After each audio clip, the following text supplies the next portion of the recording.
Hey guys, tonight we begin a journey into the most beautiful prisons ever built. Imagine this, you wake up in a mansion with 50 rooms, servants at your beck and call, silk gowns worth more than a working family earns in a year. You have everything money can buy.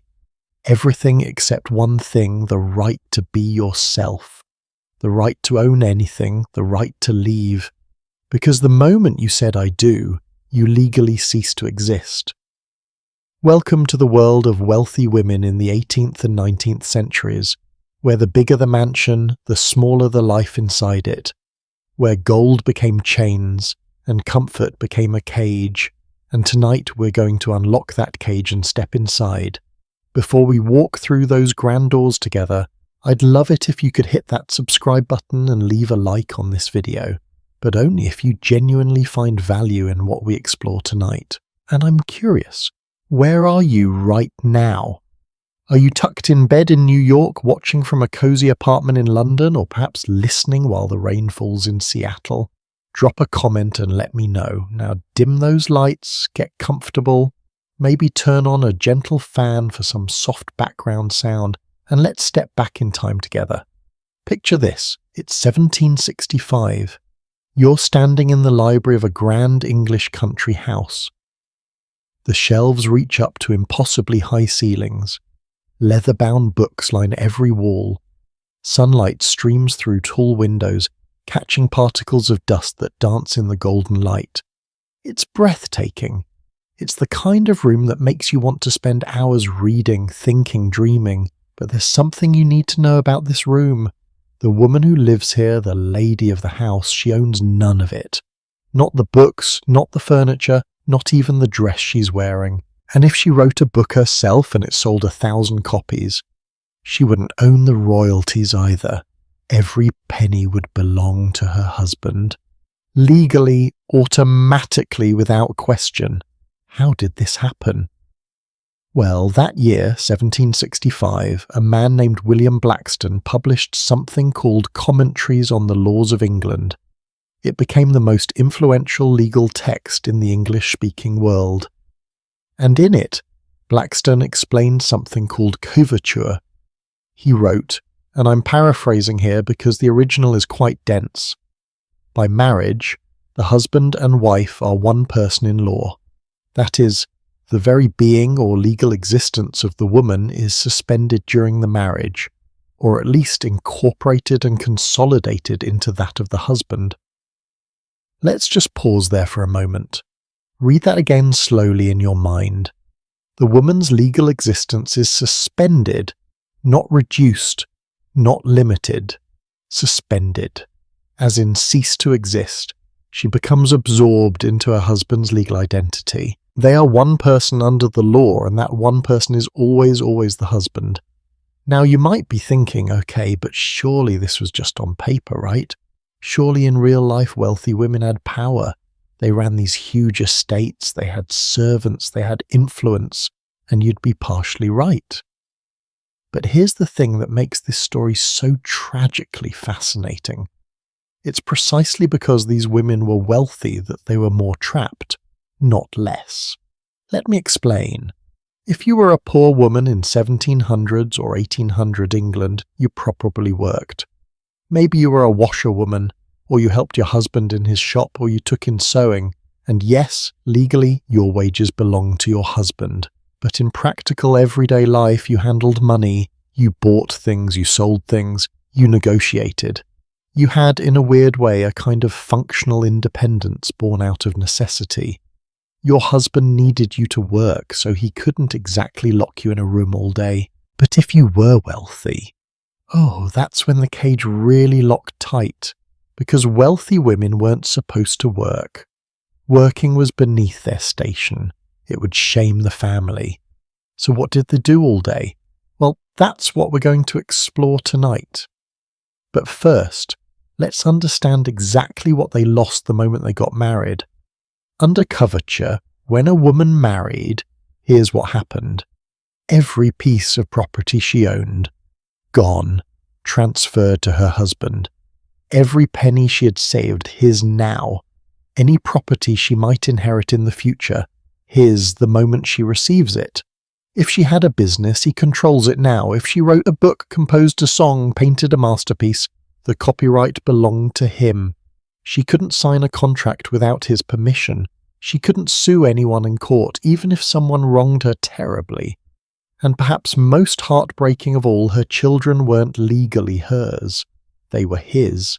If he wanted to take them away, send them to live with relatives she'd never met, she had absolutely no legal right to stop him. Now I can hear some of you thinking, but what about divorce?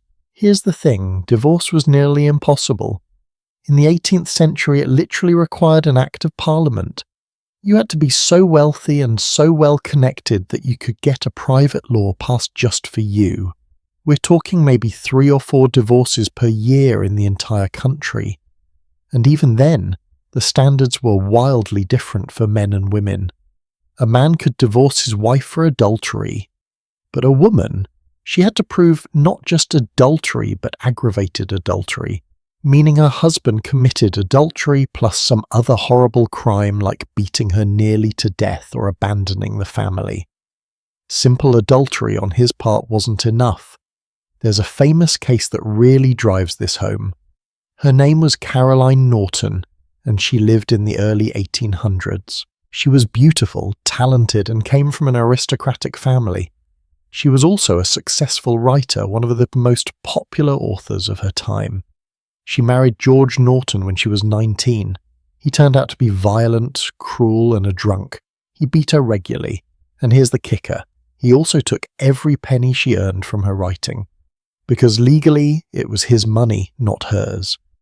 When Caroline finally tried to leave him, George did something that was perfectly legal. He took their 3 children and refused to let her see them. For years, Caroline fought. She couldn't fight in court, she had no legal standing, so she did something else. She wrote, she published pamphlets, she lobbied members of parliament, she gave a voice to thousands of women who had no voice in law. And slowly, painfully slowly, things began to change. But we're getting ahead of ourselves. We'll come back to women like Caroline later in our journey. For now, I want you to really sit with this idea. The wealthier you were, the more trapped you became, because wealth came with expectations. A wealthy woman was supposed to be a lady, and a lady didn't do anything. She was ornamental, decorative.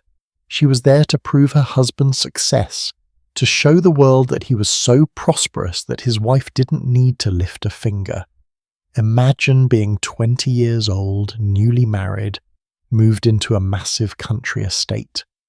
Your husband is away in London most of the year. There's a parliamentary session, business to attend to, clubs to visit. You're left in this enormous house. Yes, you have servants, lots of them, but you can't be friends with them. That would be inappropriate beneath your station. You have your needlework, your piano, your watercolours, maybe some novels if your husband approves of novel reading, which many didn't because they thought it gave women dangerous ideas. And that's it. That's your life, day after day after day, in a house with 50 rooms, and you're allowed to meaningfully occupy maybe 5 of them. The drawing room, your bedroom, the music room if you're lucky. You take a walk in the garden. You write letters to other women who are equally isolated in their own beautiful prisons. You pay calls, these carefully choreographed visits to other ladies where you sit in a formal room for exactly the right amount of time, talking about absolutely nothing of substance, because anything of substance would be improper. Here's something that really struck me when I was researching this. In the 1800s, there was this concept in architecture called the separation of spaces. The nursery where the children lived with their nanny was deliberately placed far from the parents' rooms, sometimes on a different floor entirely. The idea was that children were messy, noisy, disruptive. They needed to be kept separate. So even as a mother, you'd see your children at scheduled times, maybe an hour in the afternoon, maybe at tea time. The rest of the time they were with the servants. You know what that meant? It meant that even in a house full of people, servants, children, occasional visitors, you were essentially alone, isolated. You couldn't confide in the servants. You couldn't spend unstructured time with your children. Your husband was gone most of the year. Your parents lived perhaps a day's journey away, and you couldn't just decide to visit them.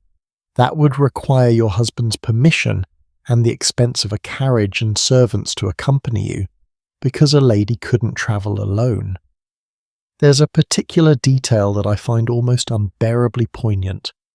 Many of these grand houses had what were called bell systems. Have you ever seen those? Rows of bells, each connected by a wire to a different room. The lady of the house would pull a cord in the drawing room, and a bell would ring in the servants' hall, and a maid would come.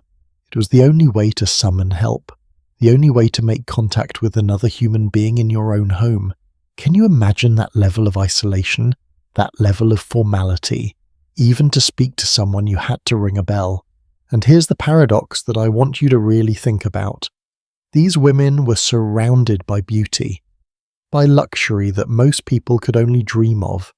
They slept on the finest linens, ate off china that cost more than a labourer's annual wages, wore jewels that could feed a village for a year.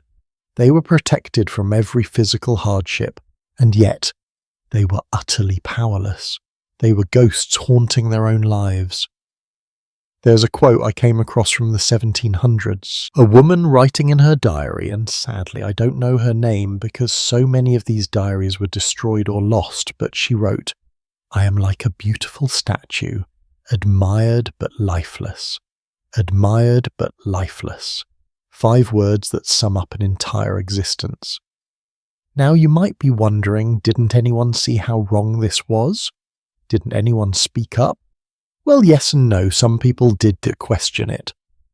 Mary Wollstonecraft, who wrote in the late 1700s, argued passionately that women were human beings with rational minds who deserved education and independence. But she was called radical, dangerous, improper. Her ideas were seen as threatening the very foundation of society. Because here's what really held this system in place: ideology. There was this idea, this deeply held belief that men and women were fundamentally different creatures, designed by nature for different roles.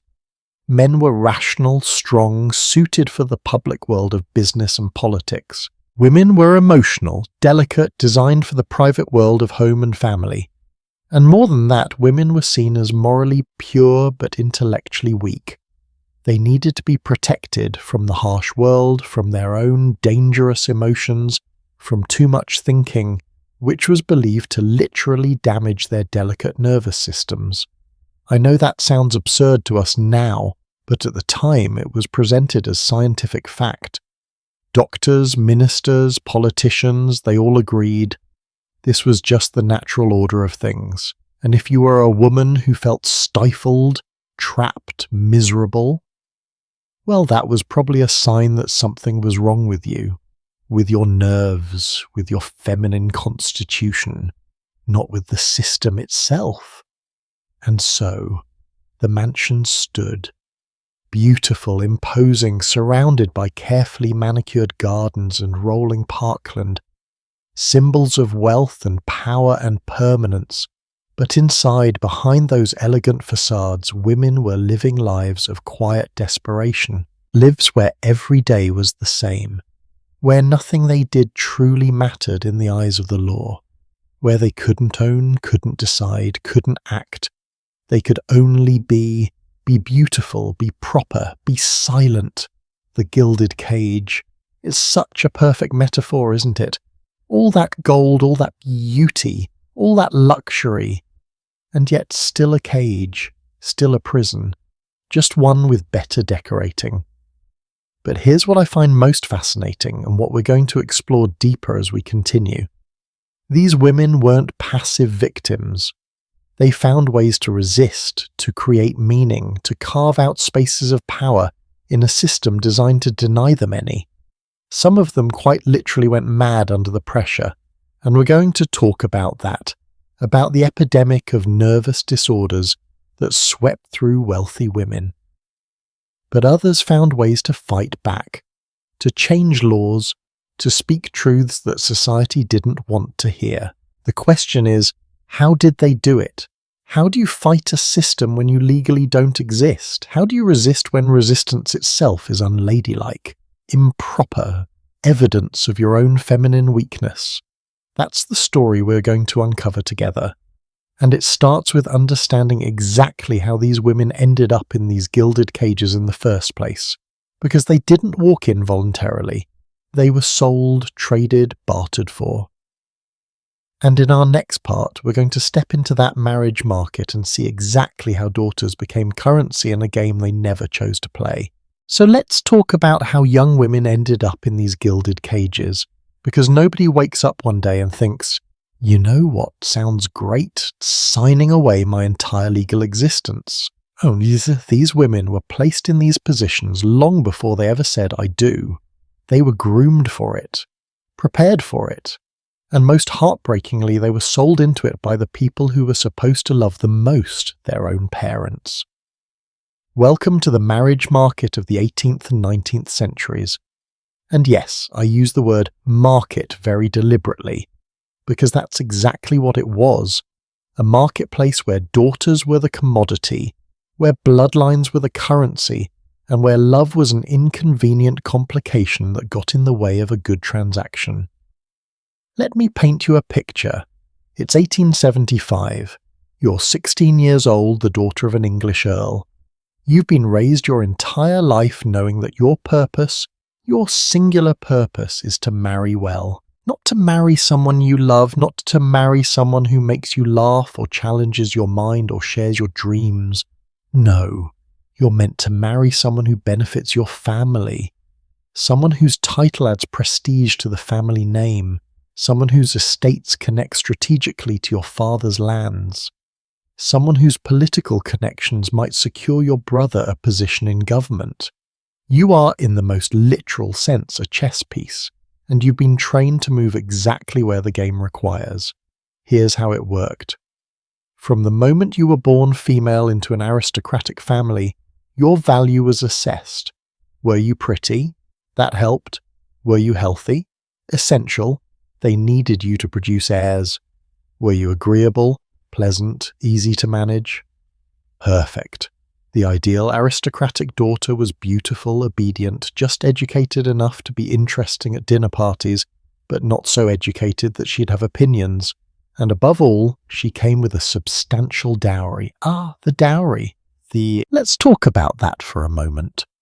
A dowry was the money or property that a bride's family gave to the groom's family at the time of marriage. Think of it as a signing bonus for taking their daughter off their hands.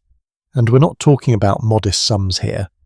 In the 1700s and 1800s, a respectable dowry for an upper-class woman might be anywhere from £5,000 to £50,000. To put that in perspective, a comfortable middle-class family might live on £200 a year, so we're talking about life-changing money. But here's the cruel mathematics of it. The dowry went to the husband's family, not to the bride. It was supposed to be held in trust, generating income to support her if she became a widow. But in practice, her husband's family often used it however they wanted. To pay off debts, to improve estates, to fund their sons' political careers. The daughter, whose family had scrimped and saved to put together that dowry, she might never see a penny of benefit from it. And if a family had multiple daughters, that was a financial nightmare. Each one needed a dowry. Each one needed to be launched into society, which meant money for dresses, for a season in London, for balls and parties where they could be seen by eligible men. Some families quite literally went bankrupt trying to marry off their daughters appropriately. There's this fascinating and frankly disturbing practice I want to tell you about. It was common for families to invest heavily in their oldest daughter's debut and marriage, hoping she'd marry well. Because if she did, if she snagged a wealthy or titled husband, his family's connections could then be used to find matches for her younger sisters. The oldest daughter was essentially the marketing tool for the entire sibling set. No pressure, right? Now you might be thinking, okay, But surely the daughters had some say in this. Surely they could refuse matches they didn't like. Technically, yes. By the 19th century, forced marriage was frowned upon, at least overtly. But the pressure, the psychological manipulation, that was intense and absolutely socially acceptable. Imagine this. You're 18. Your father sits you down and explains that he's found a suitable match. The gentleman in question is 47 years old. You've met him exactly twice, both times in formal settings, where you barely spoke. He seems pleasant enough, you suppose, though he mostly talked about his hunting dogs and his gout. Your father explains that this marriage would be advantageous. The gentleman has extensive lands, good political connections. He's willing to overlook the fact that your dowry is smaller than he might typically expect because he likes your family's lineage. You hesitate. You had hoped, well, you'd hope for something different. For someone closer to your own age, perhaps. For someone who might share your love of reading. For someone who might actually talk to you as if your thoughts mattered. Your father's face hardens. He reminds you that your brother needs funds to stand for Parliament, that your mother's health requires expensive treatments, that your younger sisters need dowries too, and where do you think that money is going to come from? Do you really want to be the selfish daughter who puts her own frivolous romantic notions above her family's welfare? Do you want to end up a spinster, a burden on the family, pitied and scorned? Your mother adds, more gently, that love often comes after marriage, that respect and affection can grow, that this is simply how things are done, that she married your father without knowing him either, and look how well that turned out. Never mind that you've heard her crying in her room when she thinks no one's listening, so you agree. What choice do you have, really?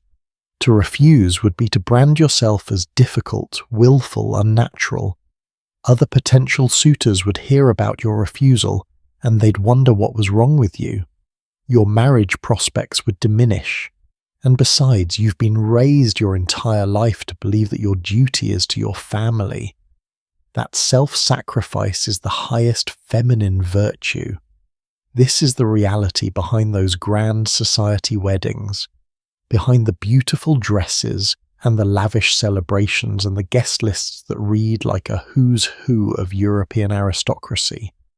These weren't love matches, they were mergers, corporate acquisitions essentially, except the asset being acquired was a human being.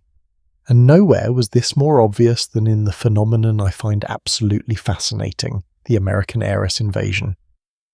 Here's what happened. By the late 1800s, the British aristocracy had a problem. Agricultural rents, which had been their primary source of income for centuries, were collapsing. Cheap grain was flooding in from America and Canada. Refrigerated ships were bringing in meat from Argentina and Australia. British farmers couldn't compete. Estates that had supported aristocratic families for generations were suddenly losing money, year after year after year. At the same time, over in America, there was a new class of super wealthy industrialists, men who had made enormous fortunes in railroads, steel, oil, banking. These men had money that made the old British aristocracy look poor by comparison. But here's what they didn't have: titles, prestige, entree into European high society, and they wanted it. Or more specifically, their wives wanted it for their daughters. So a bargain was struck. American money would marry British titles. The Americans got the social cachet they craved, the British got the cash infusion they desperately needed, and caught in the middle were the young women being traded like bonds on an exchange. Let me tell you about Consuelo Vanderbilt, because her story really captures the brutality of this system. Consuelo was born in 1877 into one of America's wealthiest families. By the time she was 18, she was beautiful, intelligent, and by all accounts a genuinely kind person. She was also in love with a young man named Winthrop Rutherford. They wanted to marry, but Consuelo's mother, Alva, had other plans. Alva wanted a duke for her daughter, not a baron or an earl, a duke, one of the highest titles in the British aristocracy. And she found one, the 9th Duke of Marlborough, Charles Spencer Churchill. He was 23 years old and his family was drowning in debt. They needed money urgently or they'd lose Blenheim Palace, one of England's grandest estates. Consuelo didn't want to marry him. She made that very clear. She was in love with someone else. But Alva launched a campaign of emotional warfare that would be considered abuse by modern standards. She told Consuelo that if she refused this marriage, her father would be ruined financially.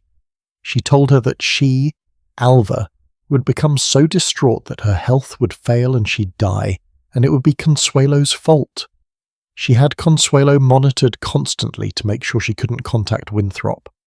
She essentially held her daughter prisoner in their own home, and it worked. In 1895, Consuelo married the Duke of Marlborough. The marriage contract stipulated that Consuelo would bring a dowry of $2.5 million. That's roughly $66 million in today's money. Think about that. $66 million as a signing bonus for marrying a 19-year-old girl who didn't want to marry you. The wedding was magnificent. All of New York society attended. The newspapers called it the wedding of the decade, and Consuelo walked down the aisle in tears, visible tears. People commented on it afterwards, some sympathetically, some saying she was just overcome with emotion. But Consuelo later wrote in her autobiography that those were tears of utter despair. The marriage was predictably miserable. The Duke was cold and formal. They had almost nothing in common. They did their duty and produced 2 sons and then essentially lived separate lives. They finally divorced in 1921 after 26 years of misery. And here's the thing, Consuelo wasn't unusual. Between 1870 and the First World War, about 100 American women married into the British aristocracy. 1 in 10 aristocratic marriages involved an American heiress. These marriages propped up dozens of bankrupt estates. They paid for the restoration of crumbling manor houses. They funded the lavish lifestyle that the British upper classes had become accustomed to, and almost none of them were happy. These young women crossed the Atlantic expecting perhaps a fairy tale, castles and titles and romance. What they got was a business transaction. They got husbands who saw them as walking bank accounts. They got mothers-in-law who resented them as foreign upstarts. They got dropped into a rigid social system with rules they'd never learned, where one wrong move could result in social death. Can you imagine?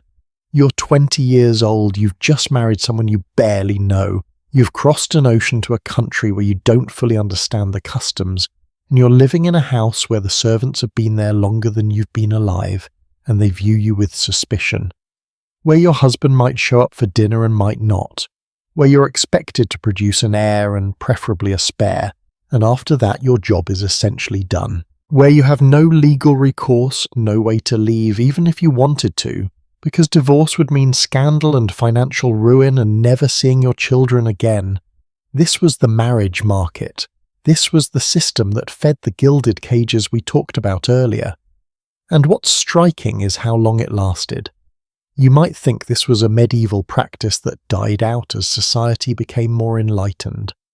But no, this system was still going strong in the early 1900s. It only really started to collapse after World War I, when so many of those grand estates were sold off or destroyed, when death duties made it impossible to maintain massive country houses, when the whole aristocratic system began its long decline. But for centuries before that, for generation after generation, young women were bartered and sold and traded. Their worth was calculated in pounds and acres. Their futures were decided in drawing rooms over brandy and cigars by men who viewed them as assets to be managed. And here's what really gets me. These families genuinely believed they were acting in their daughters' best interests. They believed that a good marriage, meaning a financially and socially advantageous one, was the best future any woman could hope for. That love was a luxury, not a necessity. That security mattered more than happiness. That duty trumped desire every single time. There's something both tragic and infuriating about that, isn't there? These parents who undoubtedly loved their daughters, who wanted them to be safe and provided for, who genuinely thought they were doing the right thing.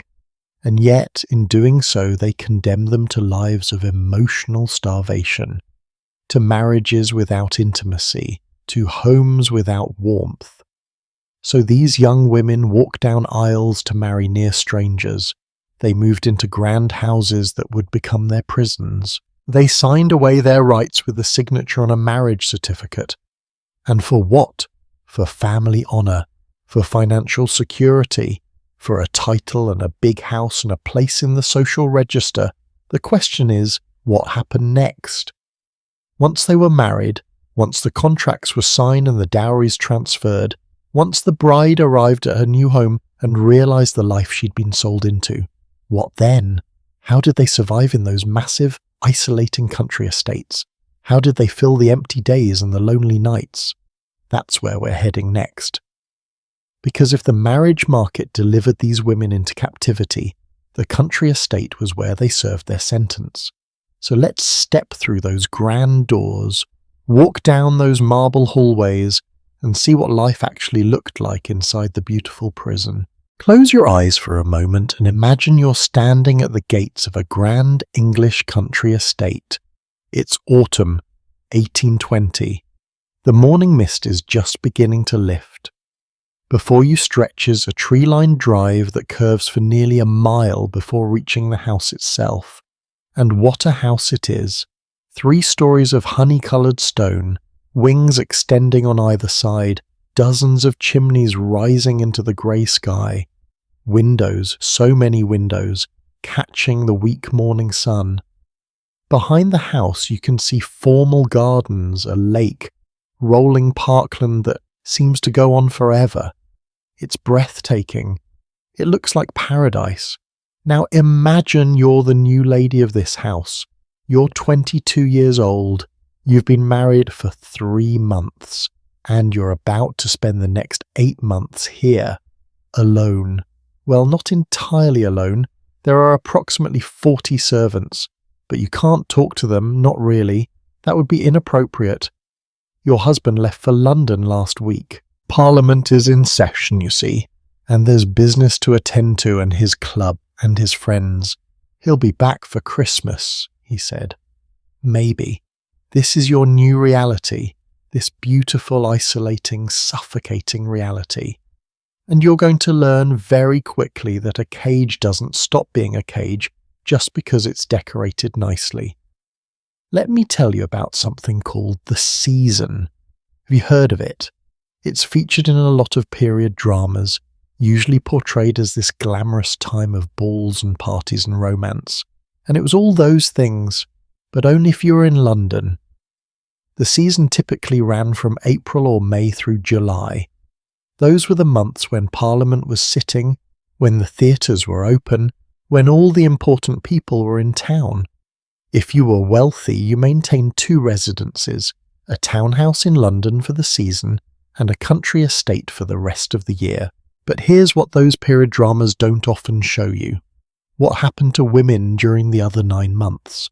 Because while the men often had reasons to be in London year-round, business, politics, their precious gentlemen's clubs, women were expected to stay in the country. Managing the household, they said, tending to estate matters, being the moral centre of the rural community. In reality, they were being stored away like fine china between dinner parties. Think about what that means in practical terms. You wake up in a house with, let's say, 60 rooms. Your bedroom is in the family wing. Your children, if you have them yet, are in the nursery wing 2 floors up and down a long corridor. The servants occupy the attic and basement. Your husband's study and the library and the billiard room are in the opposite wing. The house is so large that in winter, despite fires in every room, you can see your breath in the corridors. It's 9 in the morning. What do you do? Well, you might go down to breakfast, though if your husband is away, you'll probably take it in your room because eating alone in that vast dining room is just too depressing. After breakfast, you might spend an hour or two with your correspondence, writing letters to other women mostly, who are equally isolated in their own country houses, describing the weather, sharing acceptable gossip, carefully avoiding anything too personal or too real because letters can be read by others, and you must always be mindful of propriety. After that, well, you could walk in the gardens, weather permitting, though you must stay on the proper paths in the areas deemed suitable for ladies. You certainly can't go tramping through the woods or across the fields. That would be unladylike. You might do some needlework. You could paint watercolours if you have the talent. You might practice the piano. Read widowhood if you have access to appropriate books, though many husbands monitored their wives' reading concerned that novels would give them dangerous ideas or overexcite their delicate feminine sensibilities. And then what? It's noon. You have the rest of the day stretching ahead of you. Every day. For months. What do you do with all that time? How do you fill the hours? There's a reason that visiting became such an elaborate ritual in this era. And I mean elaborate. There were rules upon rules upon rules. You could only visit certain people at certain times. You had to leave your calling card first. If they returned the call, that meant the acquaintance was established. Visits had to last exactly the right amount of time. 15 to 20 minutes was standard. Too short was rude, too long was presumptuous, and the conversation had to remain firmly within acceptable bounds. The weather, the health of family members, perhaps some carefully sanitized local gossip, nothing controversial, nothing too personal, nothing real. Why did women engage in this exhausting social dance? Because it was something to do. Because it was human contact, even if it was shallow and formalized. Because without it, you might go days without speaking to anyone except servants who couldn't speak freely to you. Let me share something I found particularly striking in my research. There's a collection of letters from the Georgian era written by a woman named Mary Hamilton. She moved in aristocratic circles, knew people at court, lived in various grand houses, and running through her letters and those of her friends is this constant thread of concern about each other's low spirits and nervous complaints. These women were checking on each other, providing mutual support, because they recognized, even if they couldn't openly say it, that their lifestyle was making them ill. One woman writes to Mary about staying at a country house. "The days are so very long here and so very much alike. I find my spirits sink by evening."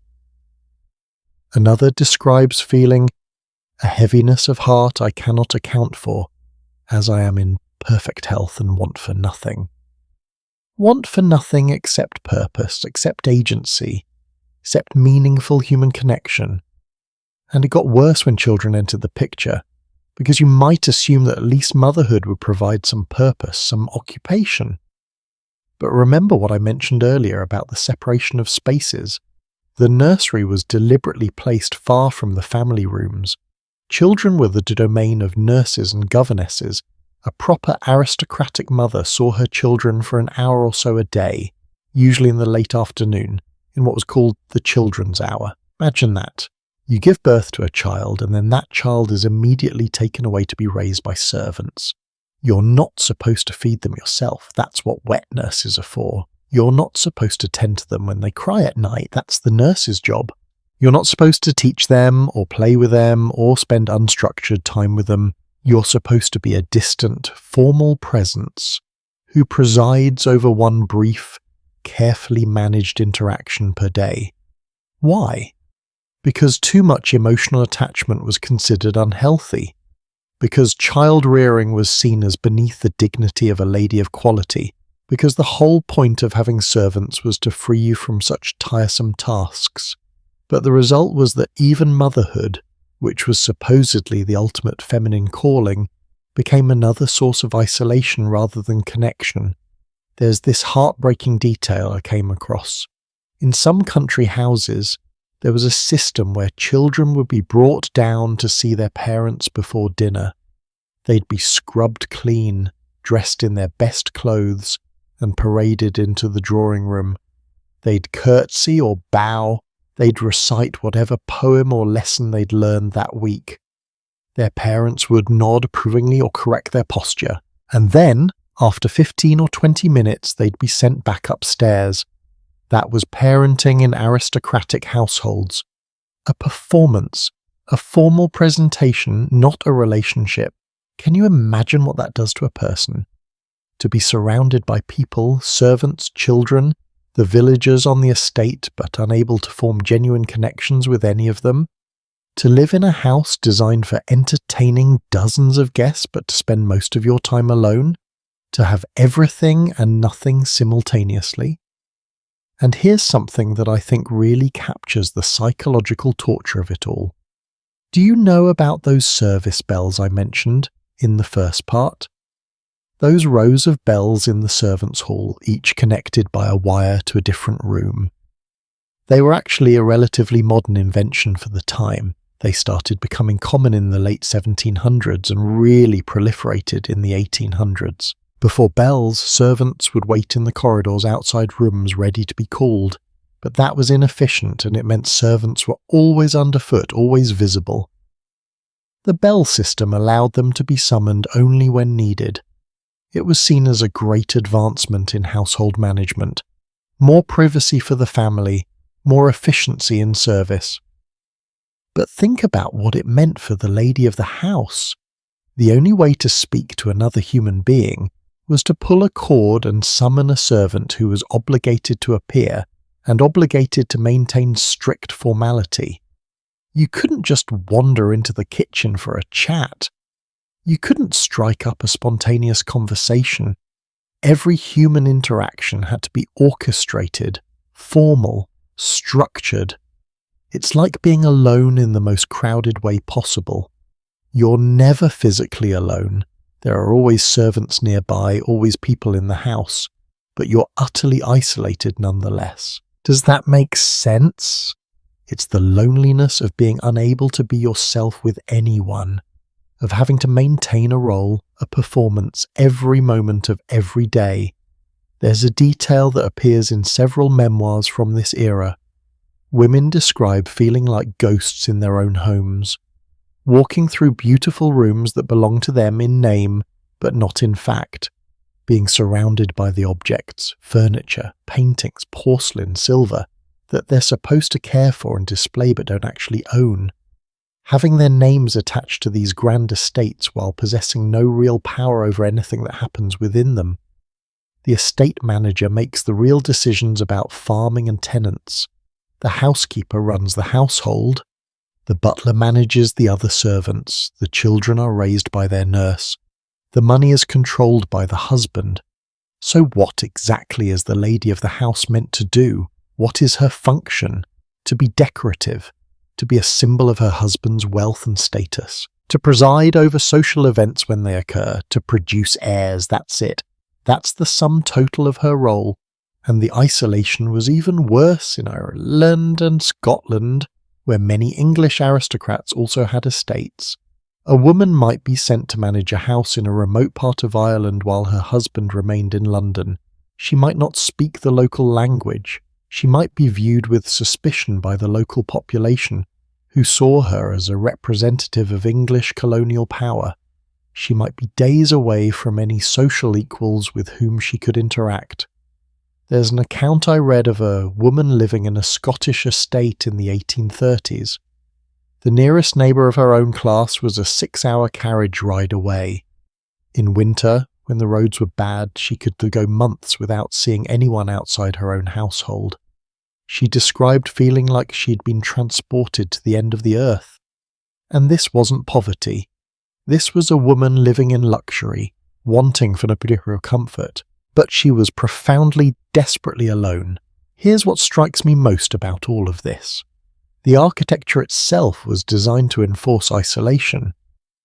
These houses weren't built to foster family intimacy. They were built to display wealth and maintain hierarchy. The separation between family spaces, servant spaces, and children's spaces wasn't accidental. It was intentional. It was architecture as social control. Even within marriages, the houses enforced distance. In many grand houses, husband and wife had separate bedrooms, sometimes even separate suites.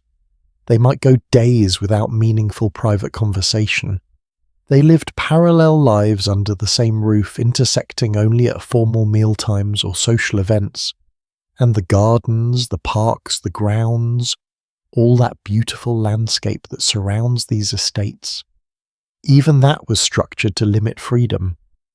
There were paths a lady could walk and paths she couldn't, areas where she might safely go and areas that were off limits. The whole world was mapped out in boundaries and restrictions, all designed to keep her in her place. I want you to really sit with this for a moment. These women had access to more space than most people today could ever dream of. Acres and acres of land, dozens of rooms. And yet they were more confined, more restricted in their movements than many working-class women who lived in two-room cottages.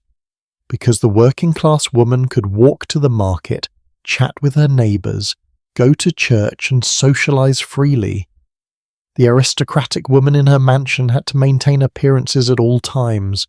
Every action was judged. Every deviation from propriety was noted. The beautiful prison. That phrase keeps coming back, doesn't it?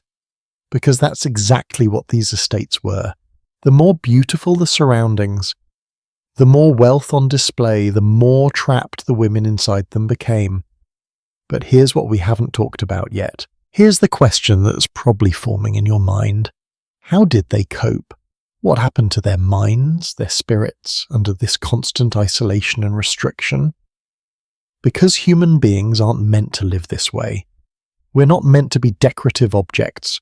We need purpose, connection, autonomy. And when those needs are systematically denied, something breaks.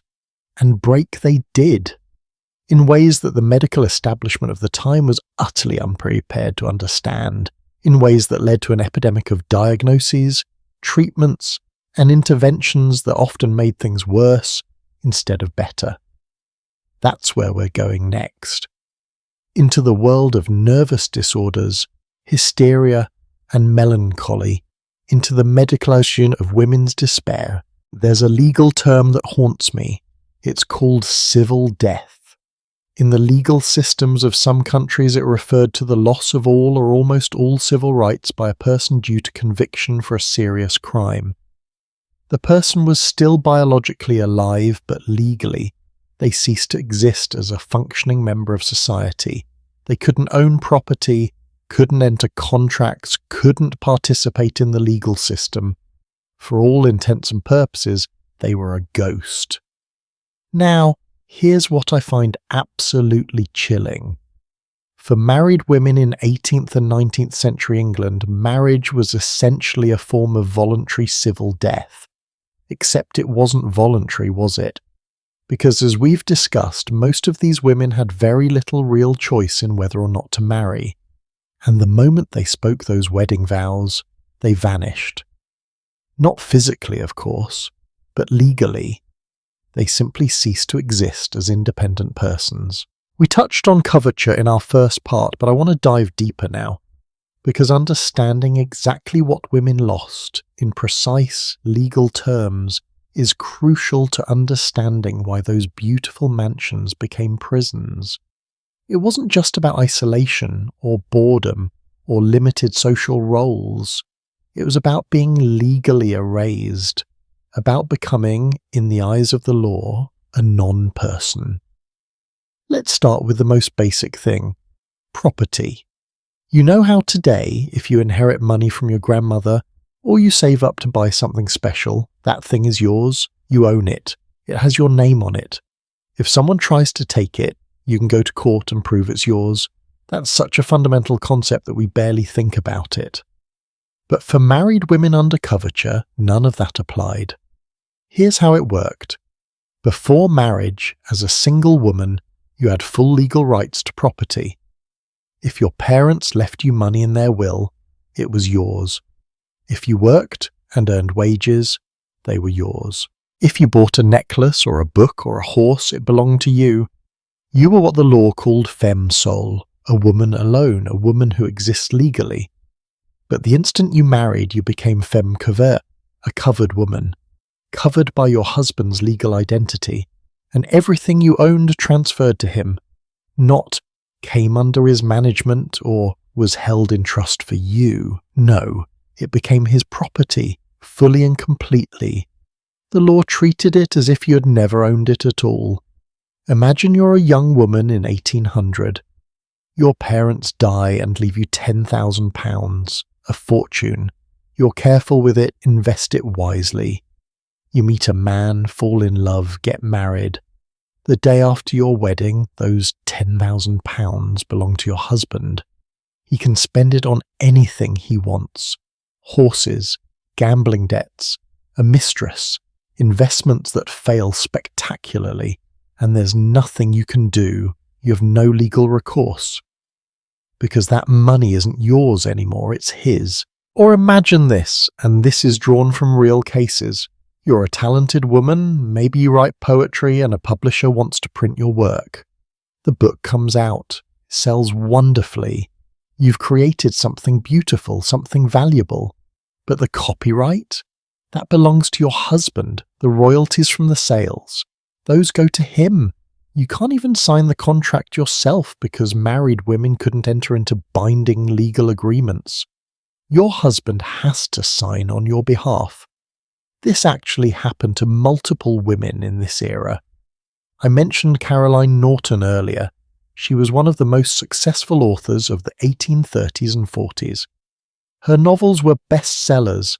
Her poetry was widely admired. She made substantial money from her writing. And every single penny went to her husband, a man who beat her, who was notoriously lazy and incompetent with money, who contributed nothing to her success but was legally entitled to all of its financial rewards. There's a quote from a female poet of this era, and historians believe it was written by a woman named Mary Ann Evans, though she published under a male pseudonym George Eliot. She explicitly compared the legal status of married women authors to enslaved people, because at least enslaved people were recognized as being wronged by their situation.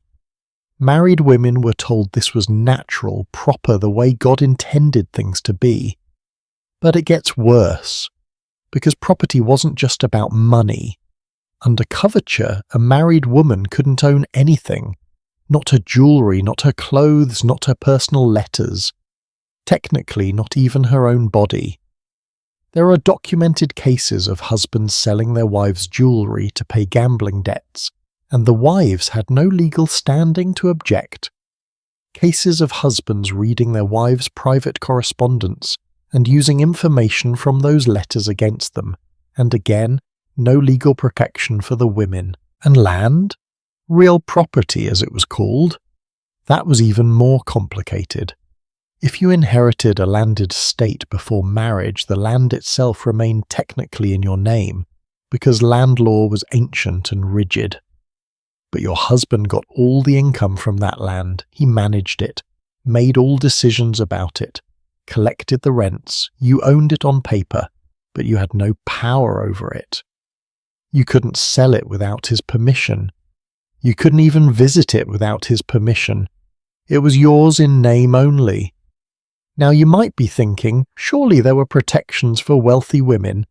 Rich families wouldn't let their daughters enter marriage completely unprotected, right? And you'd be partially correct. The very wealthy, we're talking the aristocracy, the top 1% of the 1%, could set up something called a separate estate through equity law. Here's how it worked. Before the marriage, the bride's family would establish a trust. The bride's property would be placed in this trust managed by trustees, usually male relatives or family lawyers. The property in the trust was protected from the husband. He couldn't touch it. It generated income that could be used to support the wife. Sounds good, right? Except there were problems. First, setting up these trusts was expensive. It required lawyers, careful legal wording, negotiations between families. Most families couldn't afford it. Second, even with a separate estate, the wife didn't control the property herself. The trustees controlled it, and those trustees might be her father, her brothers, her uncles, men who had their own ideas about what she should or shouldn't do with her money. Many women found that having a separate estate just meant trading one form of male control for another. And third, many families didn't bother with separate estates. Why? Because they trusted that their future son-in-law was a good man who would treat their daughter well, or because they did not want to insult the groom's family by suggesting he might misuse his wife's property, or because the groom's family demanded that the bride come to the marriage without such protections. They wanted full access to a dowry to pay off their debts. There's a case that really illustrates the horror of this system. A woman named Catherine Cookson, not the novelist, a different Catherine Cookson from the 1790s.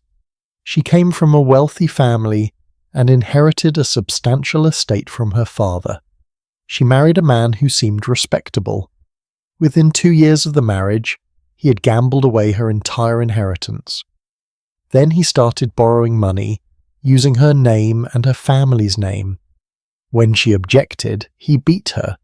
When she tried to leave, he threatened to take their children, which was his legal right. Catherine went to her family for help. They were sympathetic, but legally there was nothing they could do. They couldn't force her husband to return her property, because it wasn't her property anymore. It was his. They couldn't even help her divorce him, because divorce required proof of adultery plus aggravated circumstances, and being a violent gambler who squandered his wife's fortune didn't qualify. So what did Catherine do? She stayed. She endured abuse for another 20 years until her husband finally drank himself to death. Only then, as a widow, did she regain legal existence. Only then could she control what little remained of her family's wealth. Think about that. Her escape came through his death. That was her only route to freedom. And here's something that really drives home how insane this system was. Under coverture, a married woman couldn't even be held legally responsible for crimes in some circumstances. There was this presumption called marital coercion. If a married woman committed a crime in her husband's presence, the law assumed he had coerced her into it, and she couldn't be held fully accountable. Why? Because she was considered to be under his authority, under his control, to such an extent that she wasn't really acting as an independent agent. She was an extension of him. Does that sound like how you describe an adult human being with free will? Or does it sound like how you describe a child, or frankly, a possession? The law literally treated married women as having less agency than children in some respects. At least when children reached adulthood, they gained full legal rights. A married woman never did, not until her husband died.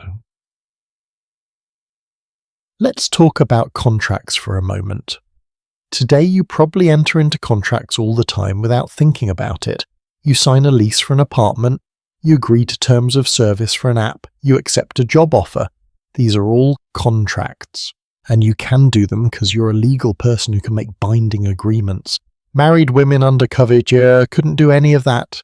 They couldn't sign a lease, couldn't open a bank account in their own name, couldn't hire someone to work for them, couldn't start a business. Every single one of those things required a contract, and married women couldn't make contracts. You know what this meant in practice? It meant that even if a married woman had some money that her husband allowed her to control, maybe he gave her a household allowance, she couldn't do anything substantial with it. She couldn't invest it, couldn't lend it, couldn't use it to start any kind of enterprise. She was completely dependent on her husband for every financial decision. And medical care. Have you thought about that? If a married woman needed medical treatment, her husband had to consent to it and pay for it.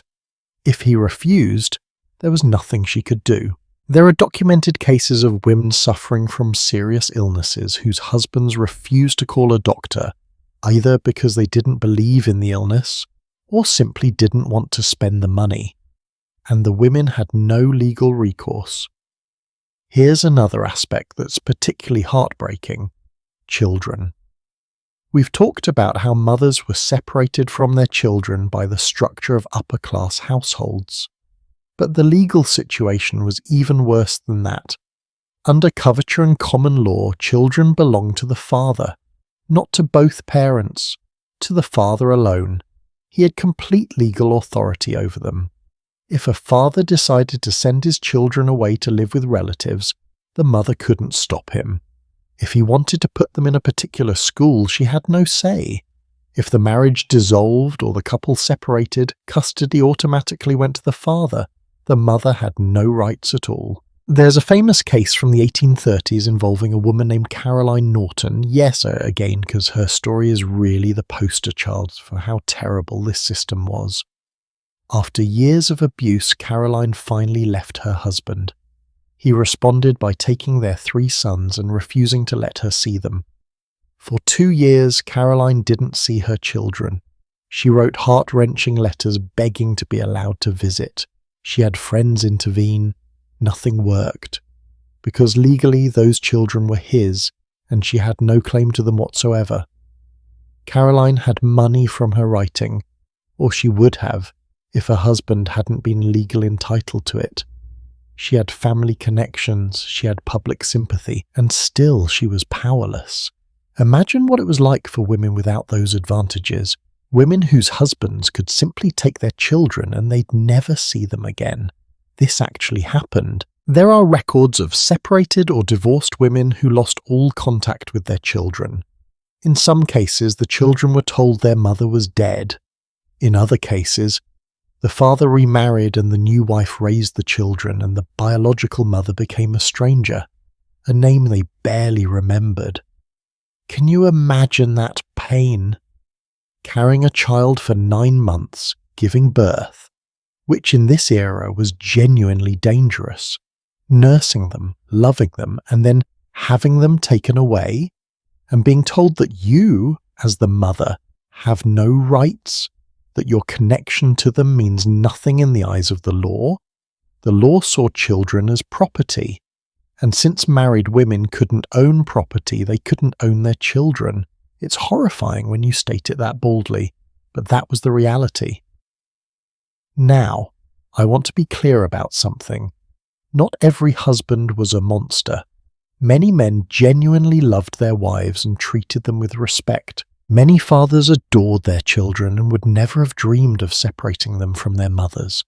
In practice, in day-to-day life, many marriages functioned with a degree of partnership and mutual consideration. But here's the crucial thing. That consideration was a gift, not a right. A woman's quality of life depended entirely on her husband's character. If she married a good man, she might be treated well. If she married a bad man, she had no protection. The law gave her nothing. Society gave her nothing. She was entirely at his mercy. And even good men, kind men, could make decisions that harmed their wives without meaning to. A man might invest his wife's inheritance in a business venture that fails. He might not realize she's unhappy or isolated because he's been raised to believe women are naturally delicate and emotional. He might think he's protecting her by limiting her activities, controlling her finances, making decisions without consulting her. The system was broken at its foundation. It wasn't just about bad individuals, it was about a legal structure that's treated half the population as legal non-entities, as ghosts who happen to be able to bleed. There's a detail I came across that really stuck with me. In legal documents from this era, wills, property transfers, that sort of thing, married women often appear in this strange linguistic construction. It would say something like, John Smith and his wife, or John Smith and Mary his wife, not John Smith and Mary Smith. Because Mary didn't have an independent legal identity. She was just his wife, an appendage, descriptive phrase attached to his name. Even in death this erasure continued.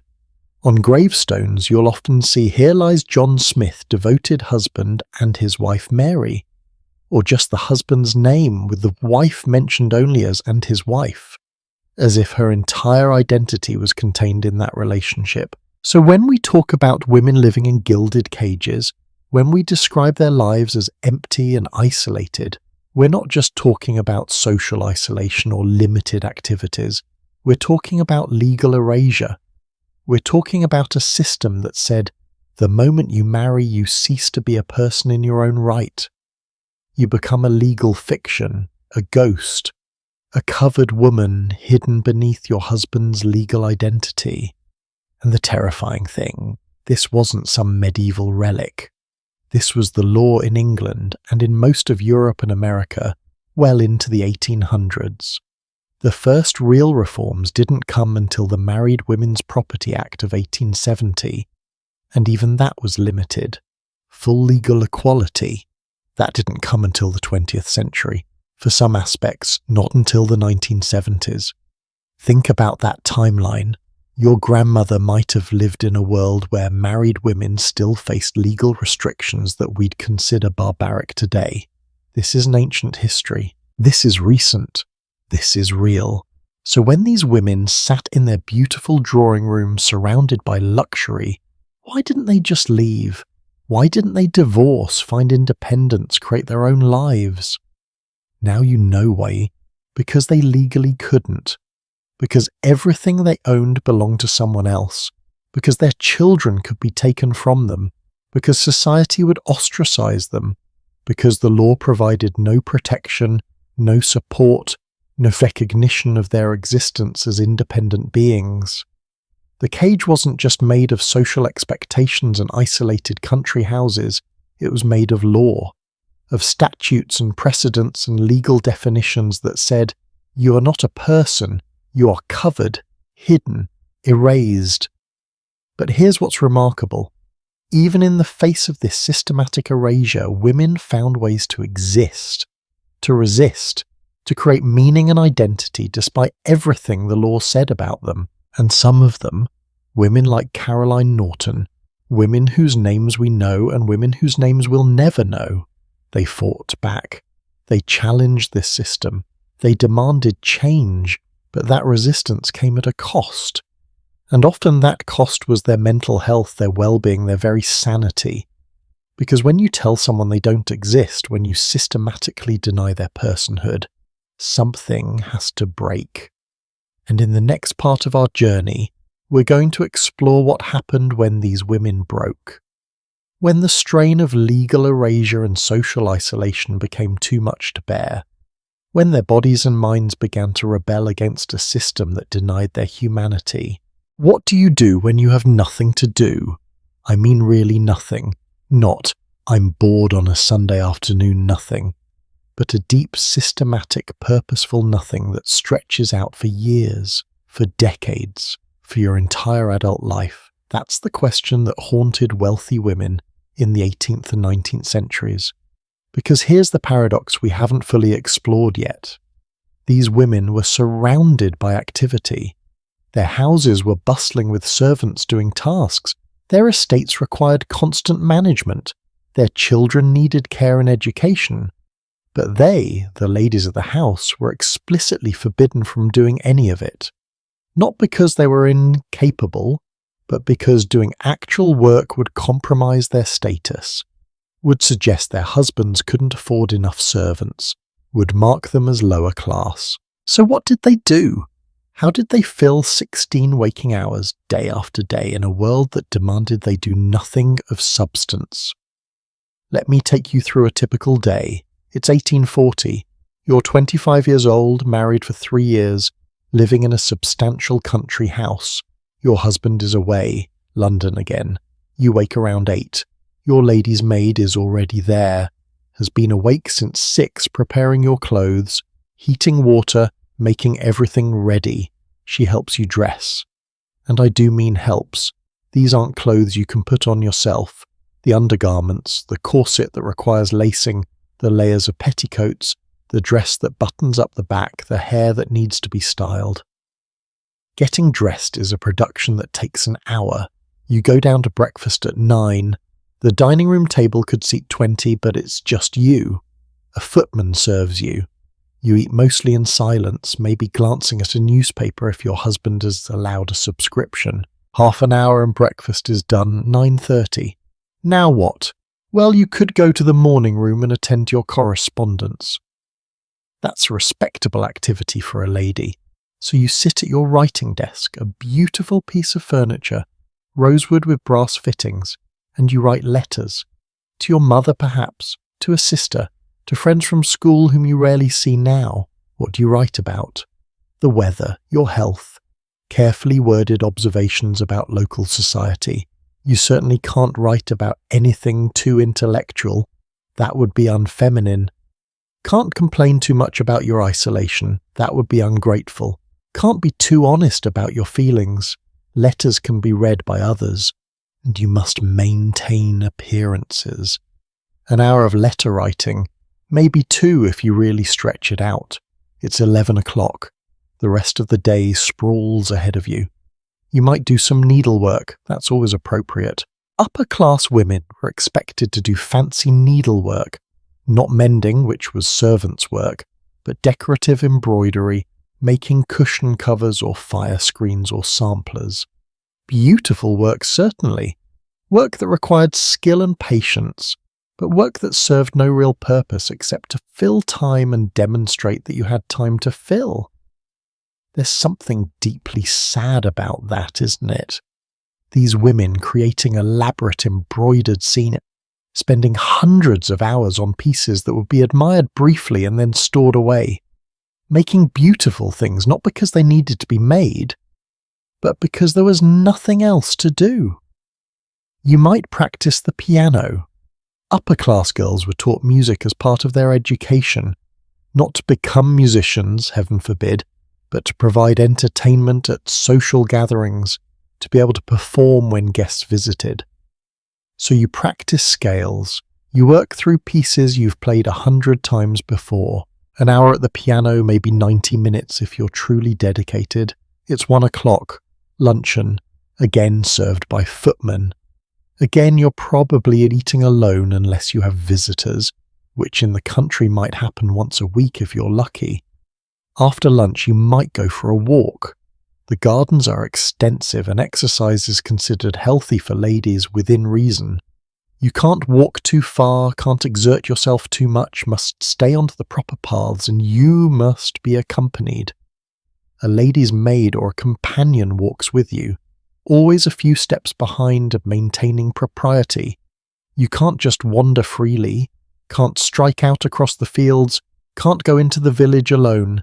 Your walk has boundaries just like everything else in your life. An hour of walking, maybe you stop to pick flowers, arrange them later in the drawing room. Another acceptable ladylike activity. It's 3 o'clock, the children's hour. If you have children, they're brought down from the nursery. They've been bathed and dressed in clean clothes. They curtsy or bow. Maybe you read to them for a while or listen to them recite their lessons or play a sedate game. But there's a nurse hovering nearby, ready to intervene if the children get too rowdy or too demanding. You're presiding over this interaction, not fully participating in it.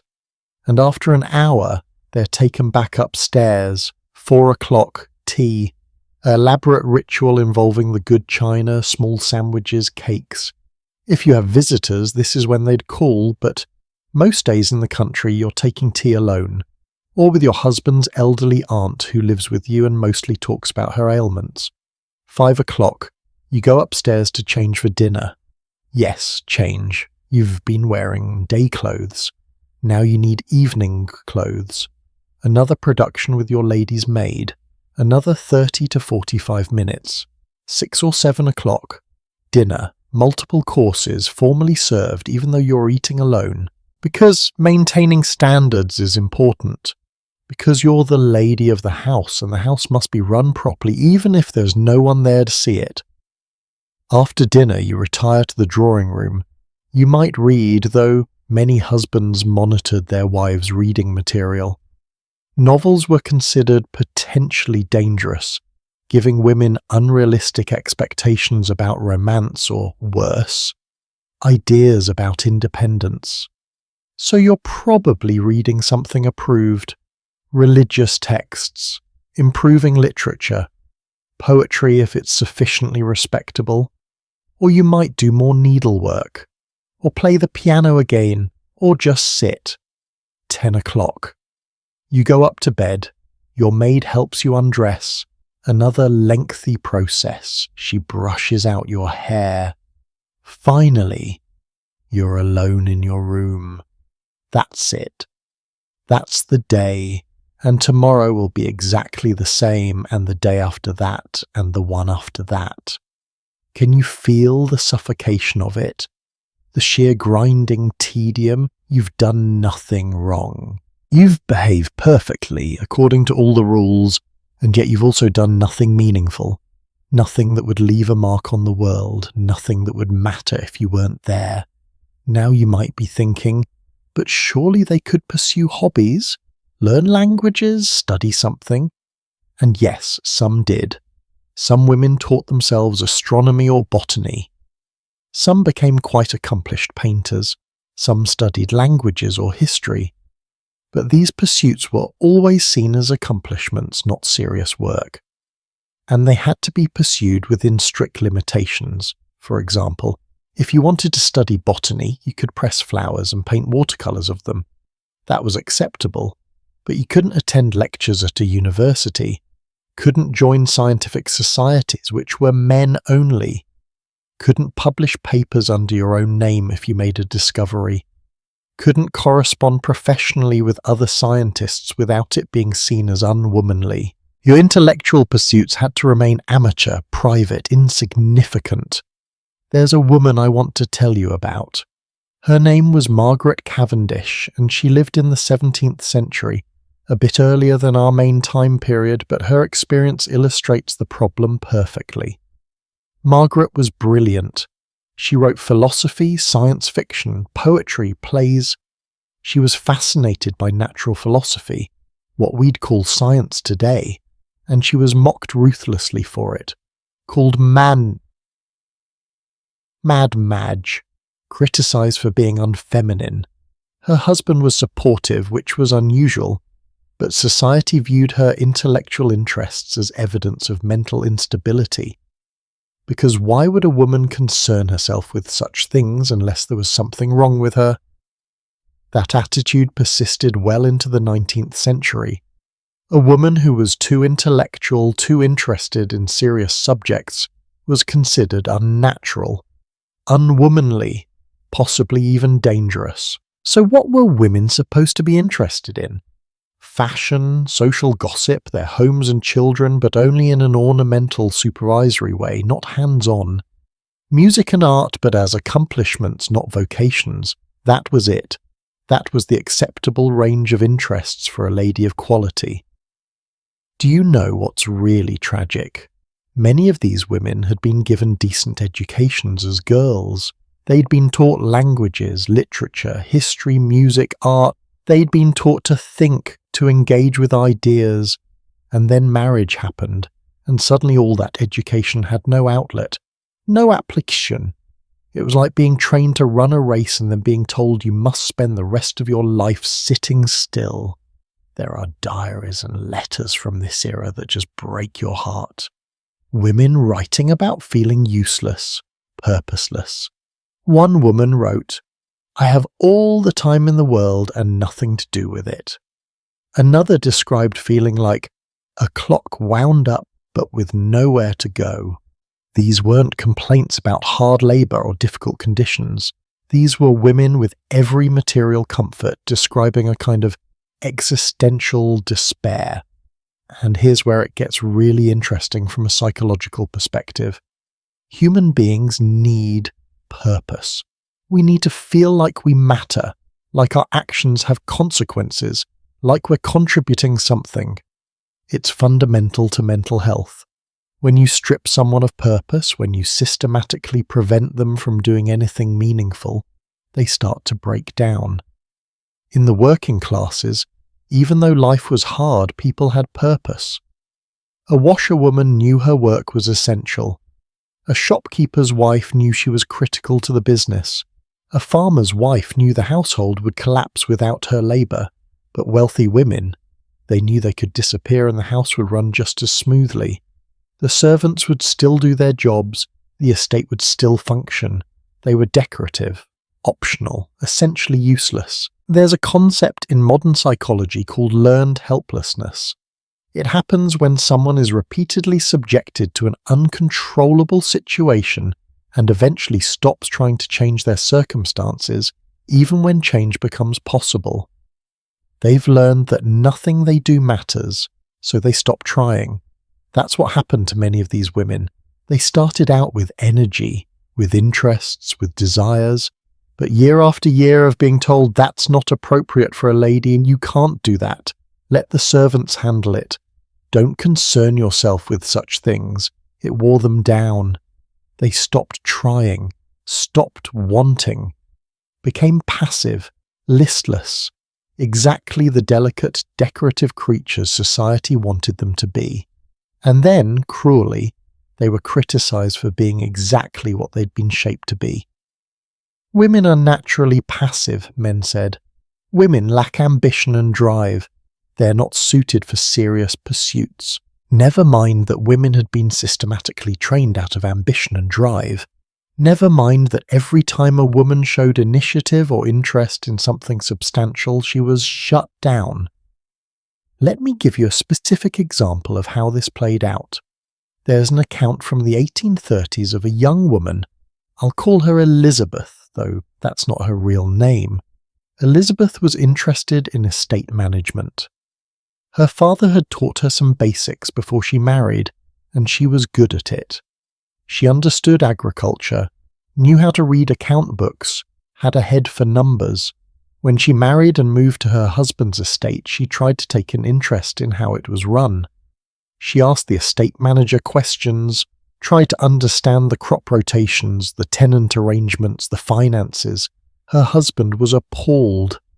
He told her such matters were not her concern, that she was making the servants uncomfortable with her questions, that it was unwomanly to concern herself with money and business. He ordered her to stop, so Elizabeth stopped. She retreated to her drawing room and her needlework, and within a year she was suffering from what her doctor called nervous exhaustion. She couldn't sleep, couldn't eat properly, felt constantly anxious and sad. Her husband brought in doctors who prescribed rest and tonics. No one suggested that maybe, just maybe, the problem was that this intelligent, capable woman had been forbidden from using her intelligence and capabilities. This pattern repeated over and over. Women tried to find purpose, were shut down, became depressed, and were then treated as if their depression was a natural feminine weakness, rather than a logical response to their circumstances. And the isolation made it all worse. Because at least if you're struggling with something, if you can talk to other people about it, get support, feel less alone, that helps. But these women were isolated in their country houses. When they did interact with other women, it had to be in formal settings where real conversation was impossible. They couldn't talk honestly about their struggles without being seen as ungrateful or improper. There's this heartbreaking detail I came across. Some women developed intense attachments to their pets, dogs, cats, even birds, because their pets provided something they got nowhere else, a relationship without formality, a creature they could show affection to freely, that would respond to them, that seemed to need them. It's sad when you think about it. These women so starved for genuine connection that a dog's uncomplicated affection became one of the most meaningful relationships in their lives, or they'd become deeply attached to their ladies' maids or companions. These were the women they saw every day, who helped them dress, who knew their daily rhythms. Sometimes real affection developed, but it was always complicated by the class difference, always constrained by what was proper between a lady and her servant. They could be kind to each other, but they couldn't be equals, couldn't be true friends in the way we understand friendship. the emptiness. That's what comes through again and again in writings from this era.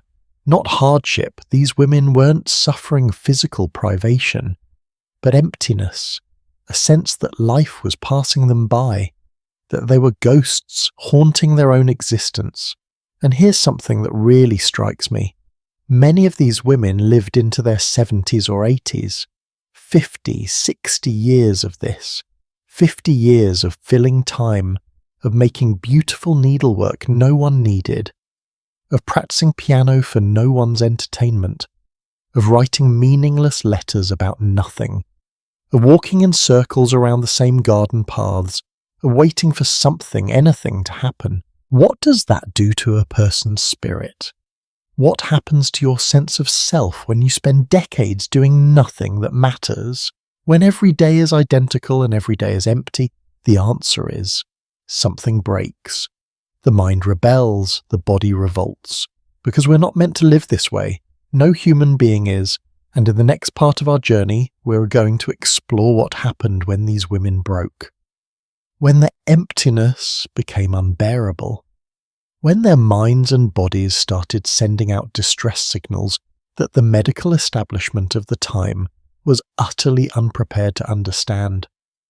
When women started being diagnosed with mysterious illnesses that had everything to do with their circumstances and nothing to do with their supposedly weak feminine constitutions.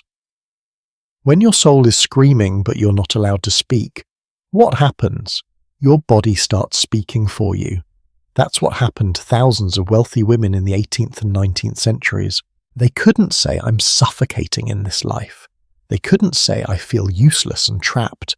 They couldn't say, "This existence is killing me slowly." Those words would have been seen as ungrateful, hysterical evidence of mental weakness.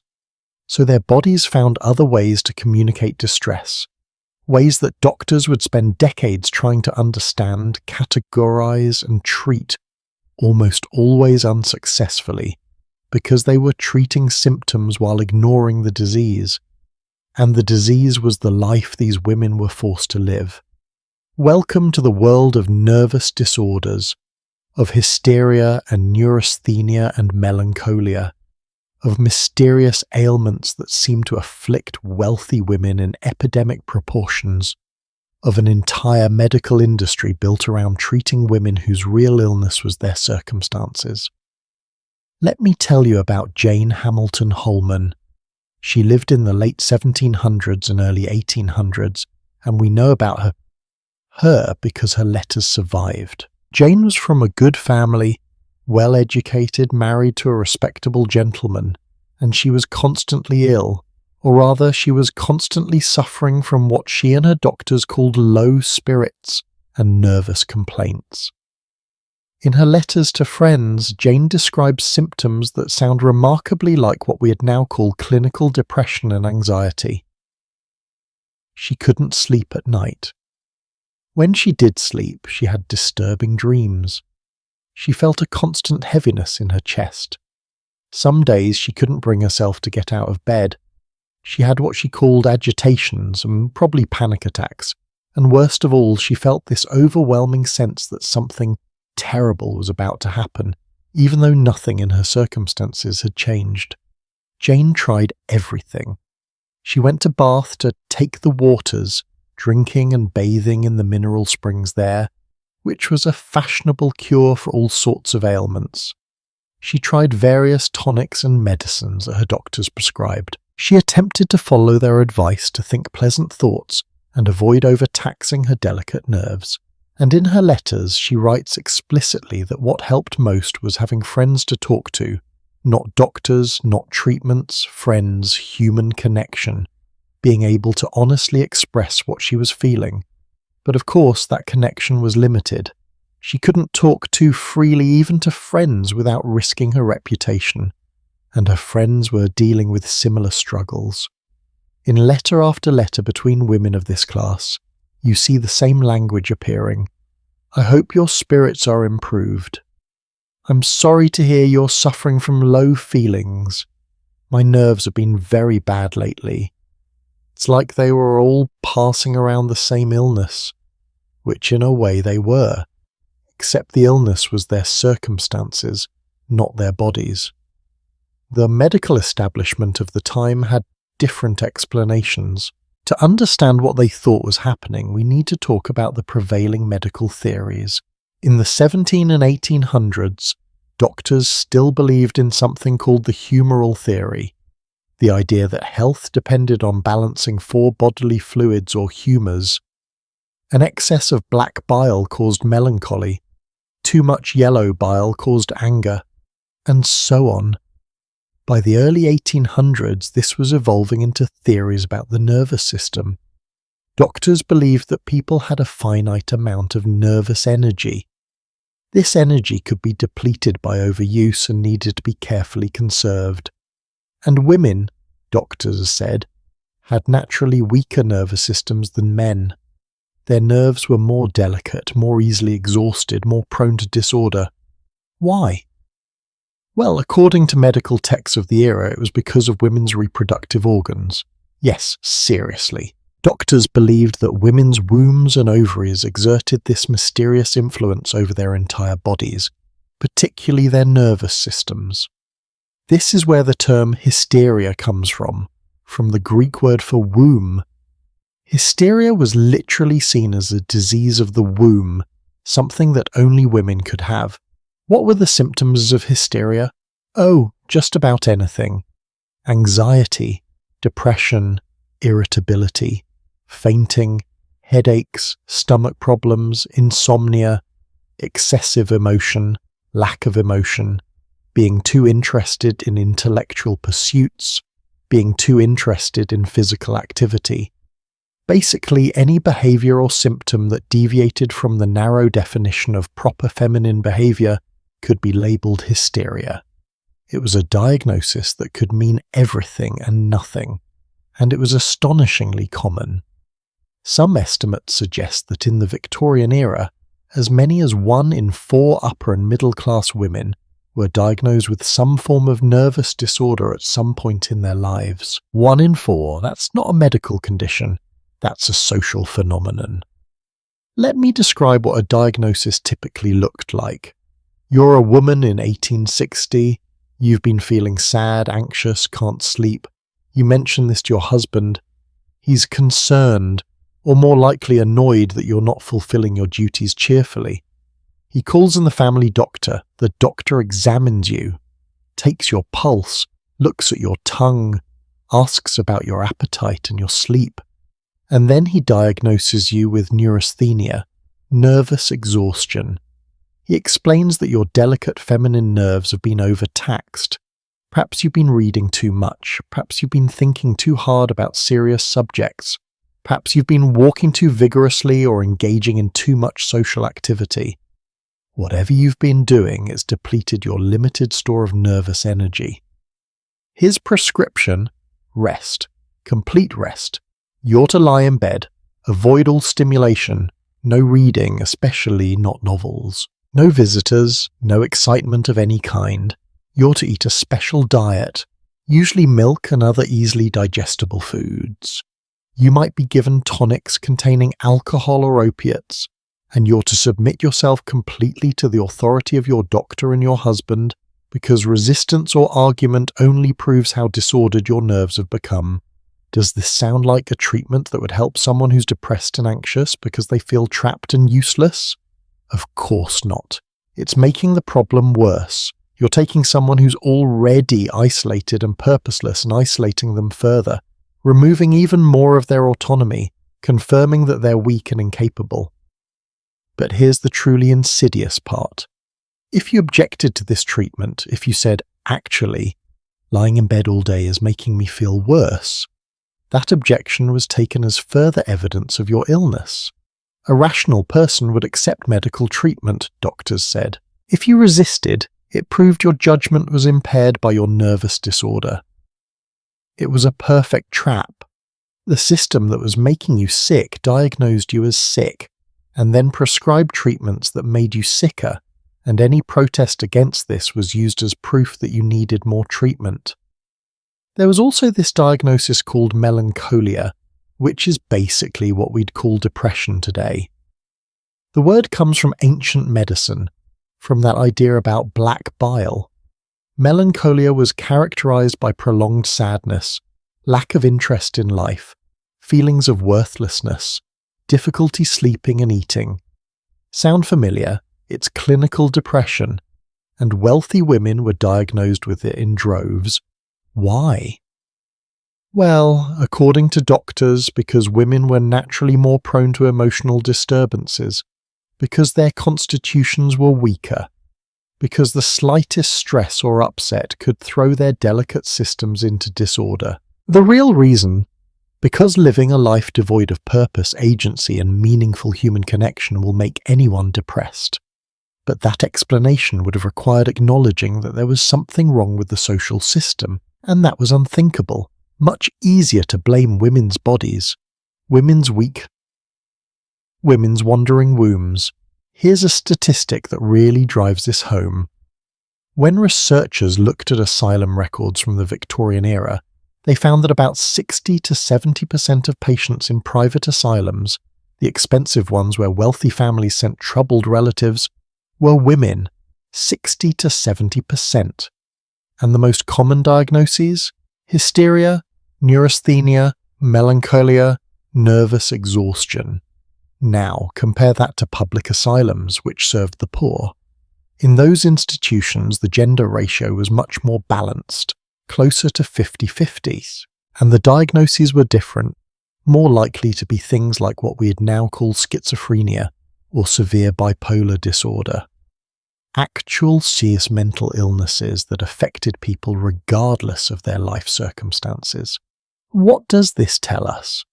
It tells us that wealthy women were being institutionalized for being unhappy in ways that working-class women weren't. Because working-class women, despite harder lives in many ways, had purpose, had work, had genuine problems to solve that weren't just social performance. They didn't have time to develop nervous complaints because they were too busy surviving. Let me tell you about a specific case that really illustrates how twisted this became. In the 1880s, there was a woman, I'll call her Sarah, who was brought to a private asylum by her husband. Her symptoms: she had become difficult. She argued with her husband about household decisions. She expressed opinions about politics. She wanted to attend lectures and join a women's reading group. She was unwilling to submit to her proper role, according to the commitment papers. Sarah was diagnosed with moral insanity, a real diagnosis of the time, used to describe people who behaved immorally or inappropriately despite having no other signs of mental illness. And what was her immoral behaviour? Wanting to have opinions, wanting to learn, wanting some autonomy in her own life. She was kept in the asylum for 3 years, treated with a regimen of cold baths, restricted diet, isolation, and enforced idleness. When she was finally released, after her family intervened, she was a shell of her former self, broken, compliant, everything her husband had wanted her to be. The treatment had worked in the cruelest sense of the word, and this wasn't unique. There are documented cases of women being committed to asylums for things like reading too much, disobedience to husband, novel reading, excessive religiosity, even disappointed love. These weren't symptoms of mental illness. These were symptoms of being human in a system that didn't want women to be fully human. Now, not all doctors were clueless or cruel. Some were genuinely trying to help. Some even suspected that women's social circumstances played a role in their nervous complaints. But the medical establishment as a whole was deeply invested in the idea that women's problems were biological, not social. Because acknowledging the social causes would require massive changes to how society was structured. There's a fascinating detail in some medical journals from this era. Doctors would note that their women patients often improved when they travelled, a trip abroad, a visit to relatives in another city, even just going to London for the season. These things seemed to help more than any medical treatment. But instead of thinking, Maybe the problem is their isolated daily life. Doctors concluded that change of scene was good for the nerves. They came so close to understanding and yet missed the point entirely. Let me share something from the medical literature that's almost darkly funny if it weren't so tragic. A doctor writing in 1875 described treating a woman for nervous exhaustion. He prescribed complete bed rest. After 6 weeks, the patient was worse, more depressed, more anxious. The doctor's conclusion? She needed more rest. After 3 months of bed rest, she was nearly catatonic, and the doctor wrote in his case notes that this proved how severe her condition was, that it required such extreme measures. It never occurred to him that the treatment was the problem, that taking a depressed, isolated woman and forcing her to lie alone in a dark room for months might not be therapeutic. The failure of treatment was always blamed on the severity of the patient's illness, never on the treatment itself, and the medications they prescribed. Oh, the medications. Laudanum, which is basically opium dissolved in alcohol, was prescribed liberally for nervous complaints. Morphine, cocaine, yes, cocaine was used medicinally in the late 1800s. Chloral hydrate, a powerful sedative. These weren't cures. They were just ways to make women too drugged to care about their circumstances. Some women became addicted. How could they not, when your life is unbearable and someone offers you medicine that makes you care less? That numbs the pain, of course you take it. And then the addiction becomes another problem, another sign of feminine weakness, another thing that's wrong with you rather than wrong with your life. There's a collection of letters I came across between a mother and daughter in the 1860s. The mother had been prescribed laudanum for her nerves years earlier. By the time these letters were written, she was taking it multiple times a day. She knew she was dependent on it. She hated it, but when she tried to stop, the anxiety and misery of her daily life became unbearable. The laudanum was the only thing making her existence tolerable. And her daughter, watching this, was terrified of ending up the same way. But what choice did either of them have? Here's what really gets me about all of this. These women weren't wrong. They weren't imagining their distress. They were responding rationally to an irrational situation. When you're trapped, when you're treated as less than human, when every day is empty and every year is the same, of course you become depressed. Of course you become anxious. Your mind is working exactly as it should. It's screaming at you that something is very wrong. But instead of listening to that scream, instead of acknowledging that message, the medical establishment drugged it into silence, pathologized it, turned it into a flaw in women's bodies rather than a flaw in women's circumstances. And the saddest part? Many women internalize this. They believed they were sick, believed they were weak, believed there was something fundamentally wrong with them that made them unable to be happy with lives that should have been perfect. They blamed themselves for not being strong enough, not being grateful enough, not being feminine enough to accept their lot with grace. The self-blame added another layer to the suffering. Not only were they miserable, but they felt guilty for being miserable. Not only were they trapped, but they felt like the trap was their own fault. Do you see how perfectly designed this system was? It convinced women that their unhappiness was a medical condition, that the solution was to submit more completely to authority, to rest more, to think less, to want less. Every possible response to their oppression was pathologized. Anger, hysteria, sadness, melancholia, intellectual interests, dangerous overstimulation of weak nerves, desire for freedom, evidence of mental instability. But human beings are resilient. Even in the most oppressive systems, people find ways to survive, to resist, to maintain their sense of self against overwhelming pressure. And some doctors eventually started to realize that maybe the problem wasn't women's bodies. Maybe the treatment itself was harmful. Maybe there was a better way. That realization, though, would lead to something arguably even worse. To a treatment regime so controlling, so infantilizing, so designed to break a woman's will that it would become infamous. A treatment that was supposed to cure but instead became another form of torture. And we're going to explore that next, because before we can understand how women eventually broke free from these gilded cages, we need to understand just how far the system would go to keep them trapped. Sometimes the most dangerous person in your life is the one who thinks they're saving you. In 1873, a prominent American doctor named Silas Weir Mitchell published a book describing a revolutionary new treatment for nervous diseases in women. He called it the rest cure. Within a decade, it had become the standard treatment for neurasthenia, hysteria, and nervous exhaustion across America and Europe. Thousands of women underwent this treatment.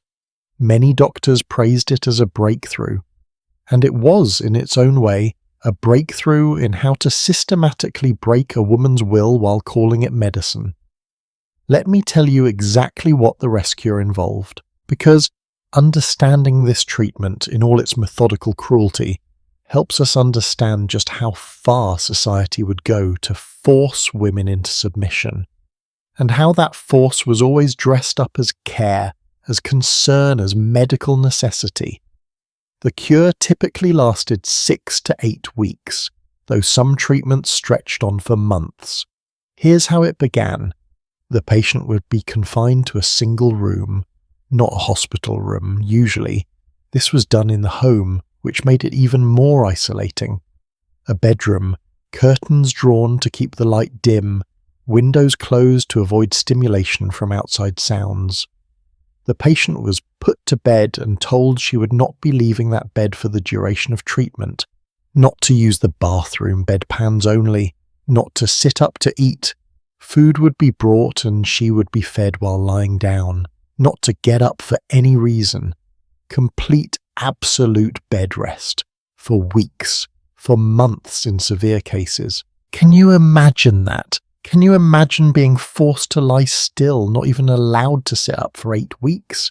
But that was just the beginning, because the rest cure wasn't just about physical rest. It was about complete sensory and intellectual deprivation. The patient was forbidden from reading. No books, no newspapers, no letters. Writing was absolutely prohibited.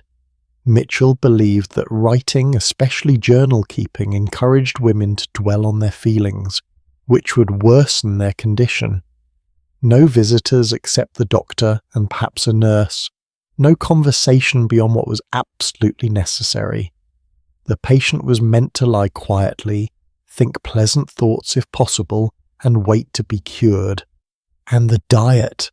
Oh, the diet! Mitchell believed that nervous exhaustion was partly caused by poor nutrition, so he prescribed massive quantities of food. Patients were expected to consume what he called a milk diet, sometimes as much as 50 ounces of milk per day, along with other rich foods, butter, cream, eggs, meat. The goal was to fatten up these too thin, too nervous women, because apparently gaining weight would calm their nerves. Patients were force-fed if they couldn't or wouldn't eat enough. And remember, they're lying completely still for weeks, so of course they're not hungry. But the food kept coming. Some women reported being nauseated constantly from overeating while remaining motionless. Some gained 20, 30, even 40 pounds during treatment. The physical discomfort was part of the point. It taught submission. There was also massage. Sounds pleasant, right? Except these weren't relaxing massages. They were mechanical, forceful manipulations performed by a nurse or attendant meant to prevent muscle atrophy from the enforced bed rest. The patient had no control over when,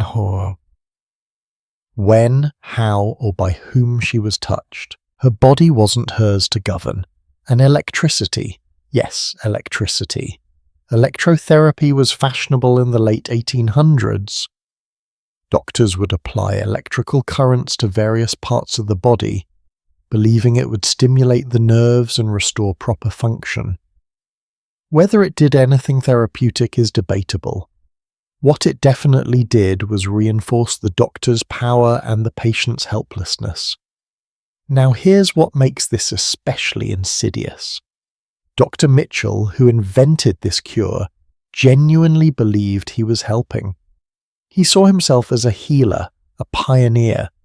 He wrote extensively about how women's nervous disorders were caused by overstimulation, by too much education, too much social activity, too much thinking about serious subjects. The cure, he believed, would give their exhausted nerves time to recover while they learned proper feminine passivity. And if a patient objected, if she said, "This is making me feel worse, I want to stop," that objection was proof that the treatment was working. Mitchell argued that resistance showed how disordered the patient's judgment had become, how much she needed the doctor's firm guidance. A healthy woman would accept medical authority. Therefore, rejection of medical authority proved you were sick and needed more treatment. It's the perfect trap, isn't it? A treatment where objecting to the treatment is used as evidence that you need the treatment, where your own protests become proof of your illness. Let me tell you about someone who experienced this firsthand. Her name was Charlotte Perkins Gilman, and she was a writer and lecturer living in America in the 1880s.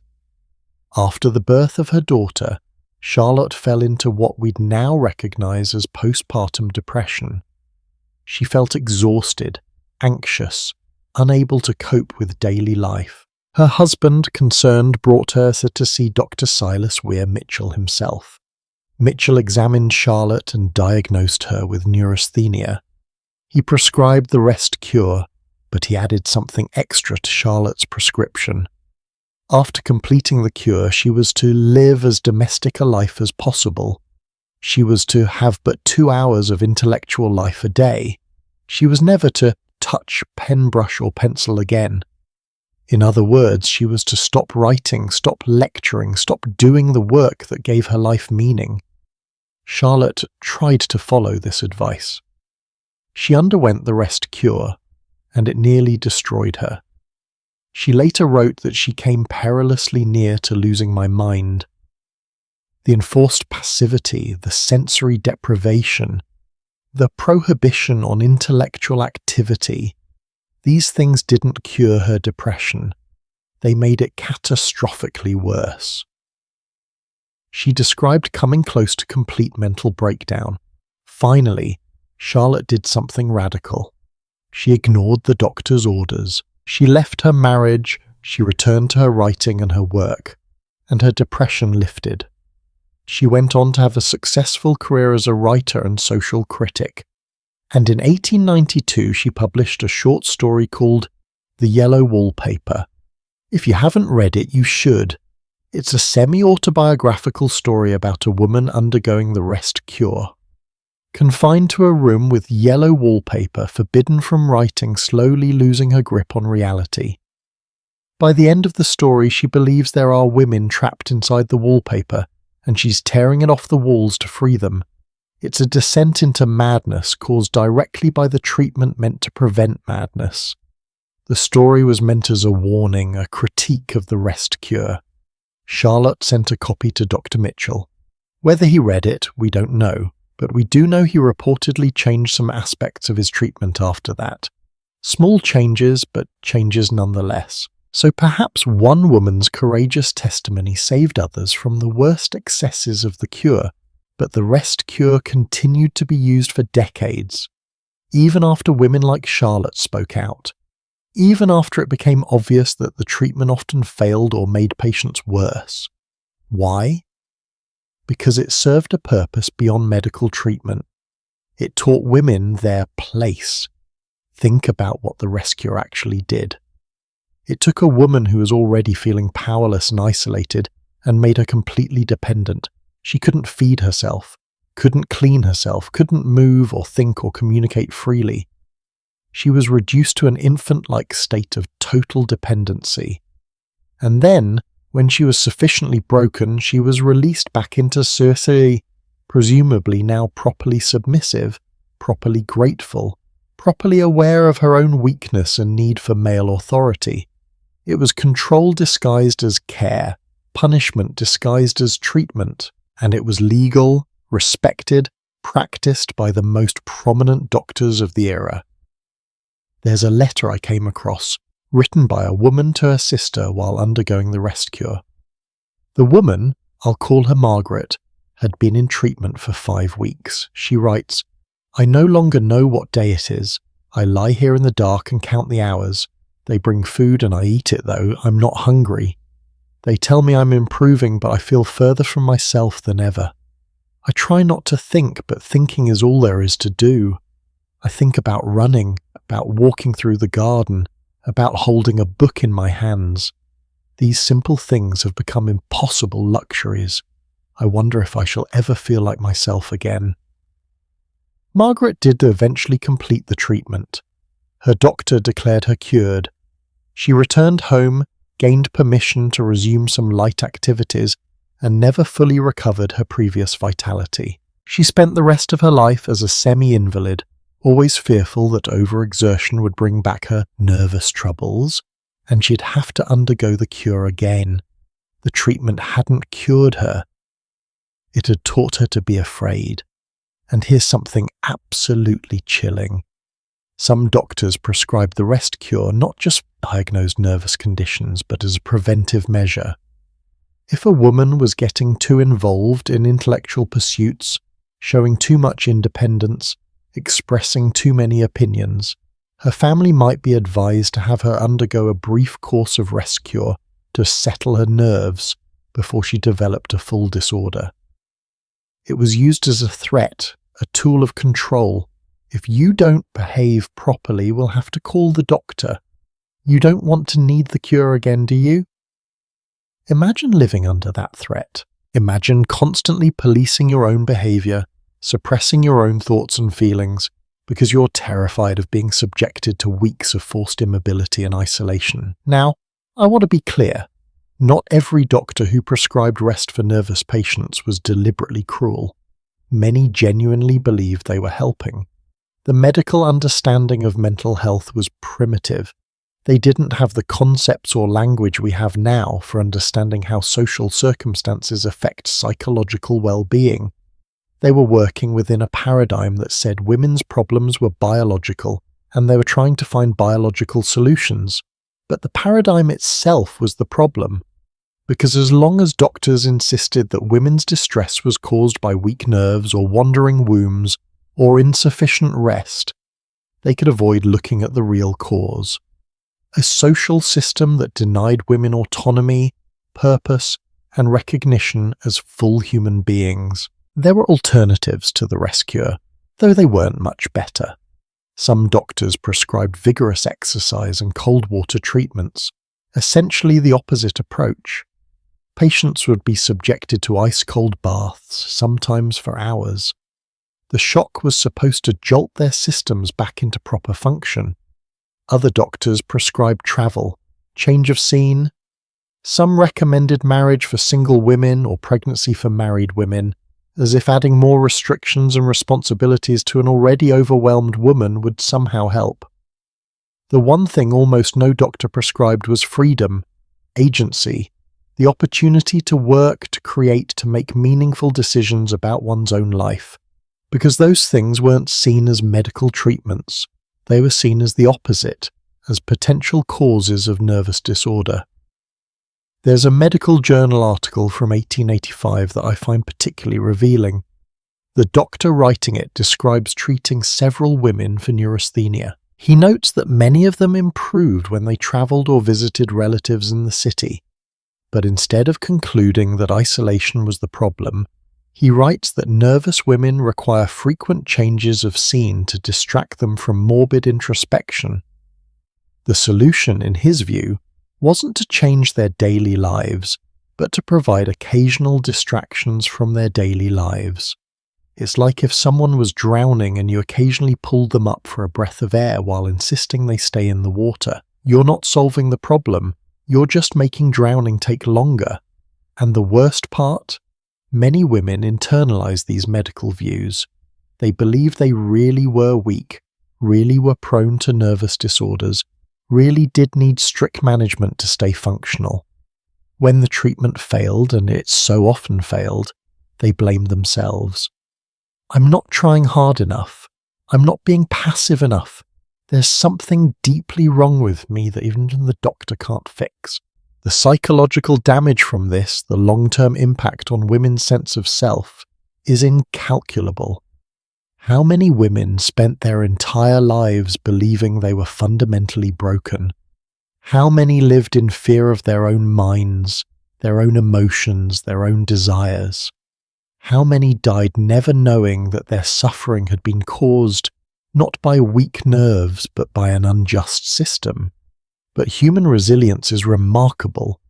Even under this level of medical and social control, women found ways to survive, found ways to help each other, found ways to maintain their sense of self, and some found the courage to speak out, to challenge the system, to demand better.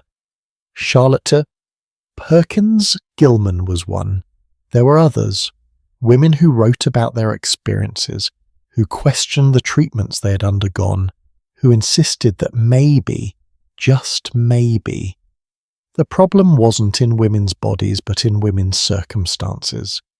These women were called troublemakers, of course, hysterics, women who didn't know their place, but they planted seeds of doubt about the medical establishment's explanations, seeds of awareness about how power was being wielded in the name of care.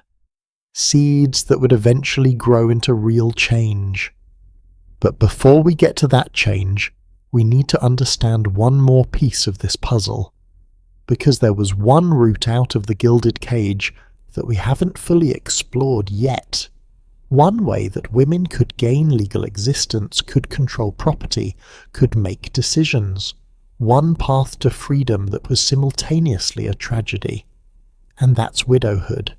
Because for far too many women, the only way to gain their lives was to lose their husbands.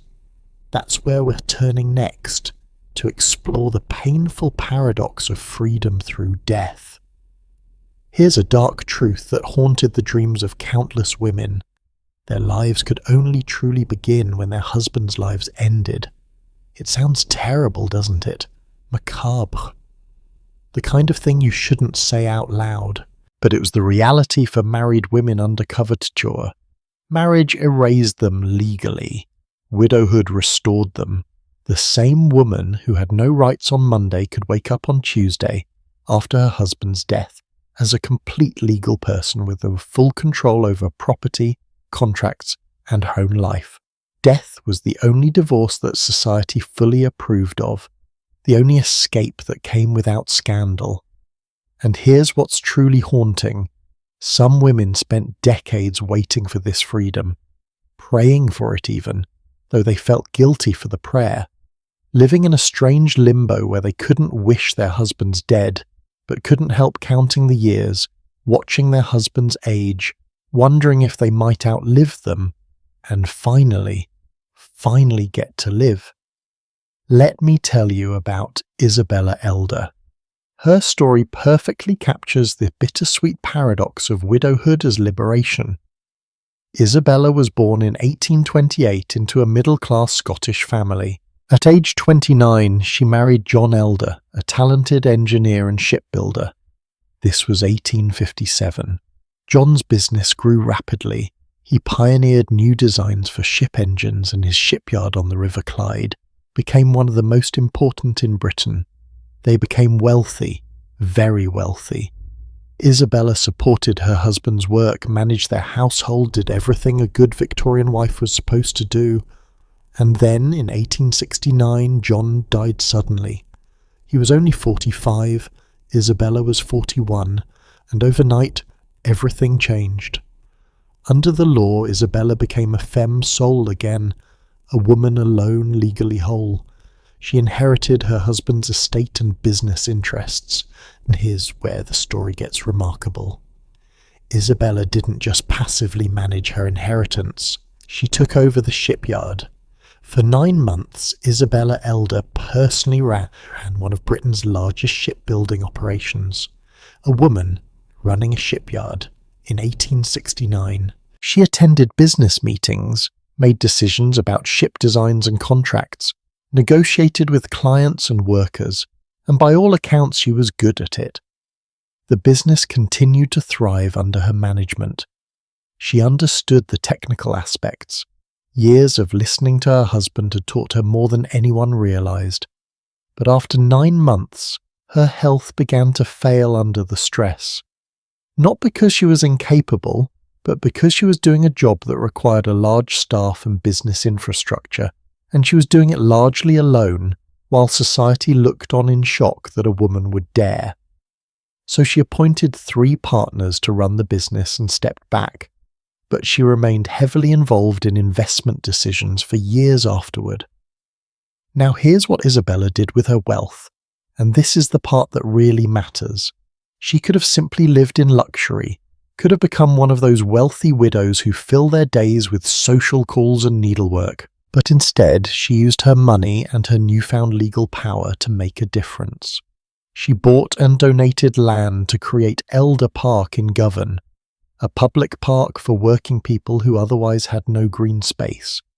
Cost her £50,000, which is roughly £7 million in today's money. She gave £12,500 to establish a chair of naval architecture at the University of Glasgow, creating educational opportunities in the field her husband had loved. And perhaps most significantly, she bought a building and donated £12,000 to establish Queen Margaret College, the first institution in Scotland where women could receive higher education. Think about that for a moment. Isabella couldn't have done any of those things while her husband was alive. She had no legal right to property, no ability to make large financial transactions, no standing to endow academic positions or purchase real estate for public use. His death gave her not just freedom but power, the power to shape society, to invest in causes she believed in, to leave a legacy in her own name, and she wasn't alone. When I started researching wealthy widows of this era, I found story after story of women who came alive after their husbands died. Women who started businesses, funded charities, patronized the arts, supported women's education, became major landowners and respected community figures. Women who for the first time in their adult lives could act on their own judgment. There's a study of Glasgow in the late 1800s that found some of the wealthiest people in the city were widows. One woman, Eliza Smith of Woodside Terrace, died in 1883 and left an estate worth £372,000. That was one of the largest estates in the entire city. Another widow, Janet McClellan, left over £62,000 in 1914. These women were economic powerhouses, but only as widows. As wives, they had been legally invisible. Here's something fascinating. Widows often chose not to remarry. Remarriage rates for widows were surprisingly low, especially for wealthy widows. Meanwhile, widowers remarried quickly and frequently. Why the difference? Because remarriage meant different things for men and women. For a widower, remarriage meant gaining a housekeeper, hostess, mother for his children, manager of his domestic life. All benefits, no legal downside.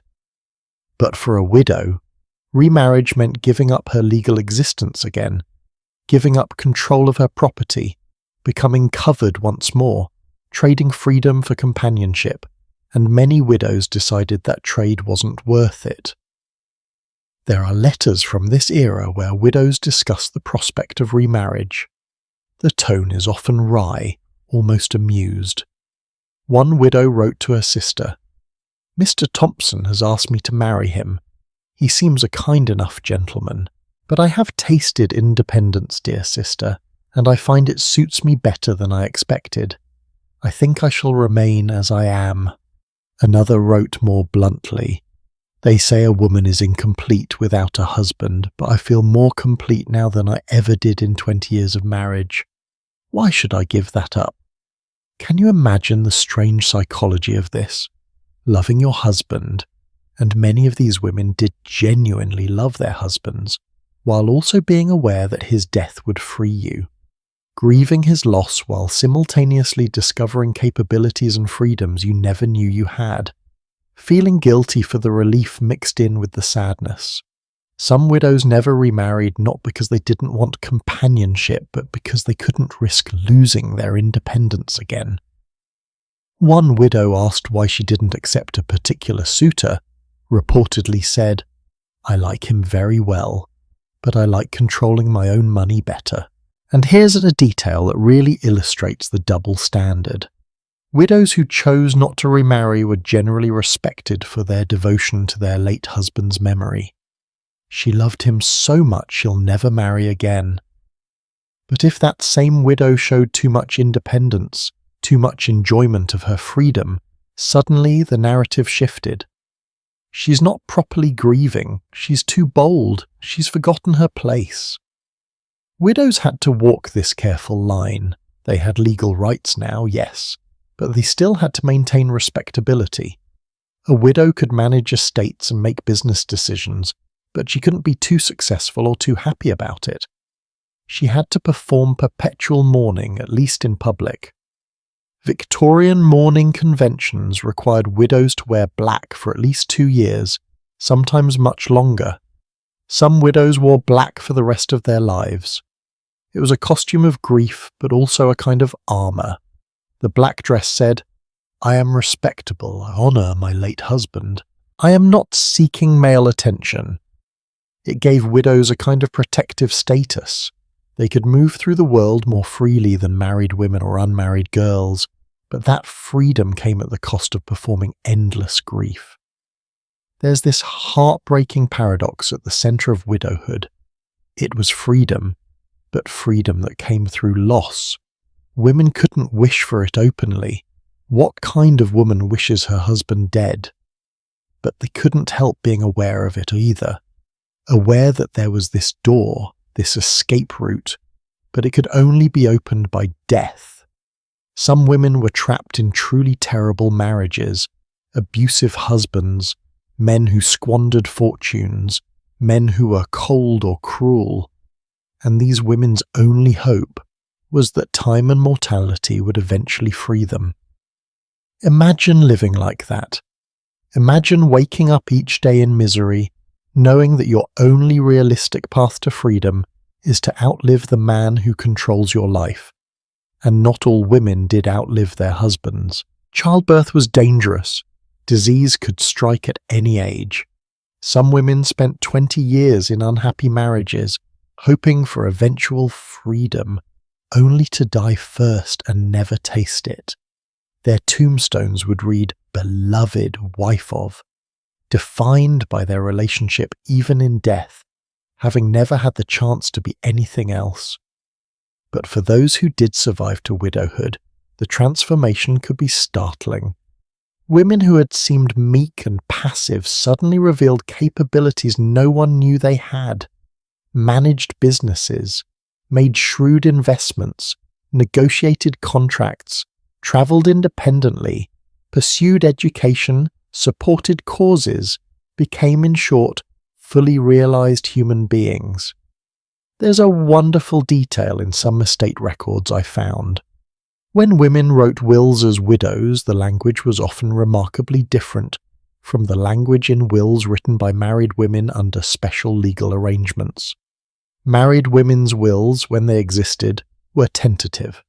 "If my husband agrees," subject to his approval. But widows' wills were direct and commanding. "I leave my property to. I direct that. It is my wish that." The difference in voice is striking. These women had found their authority, and some widows used that authority to help other women.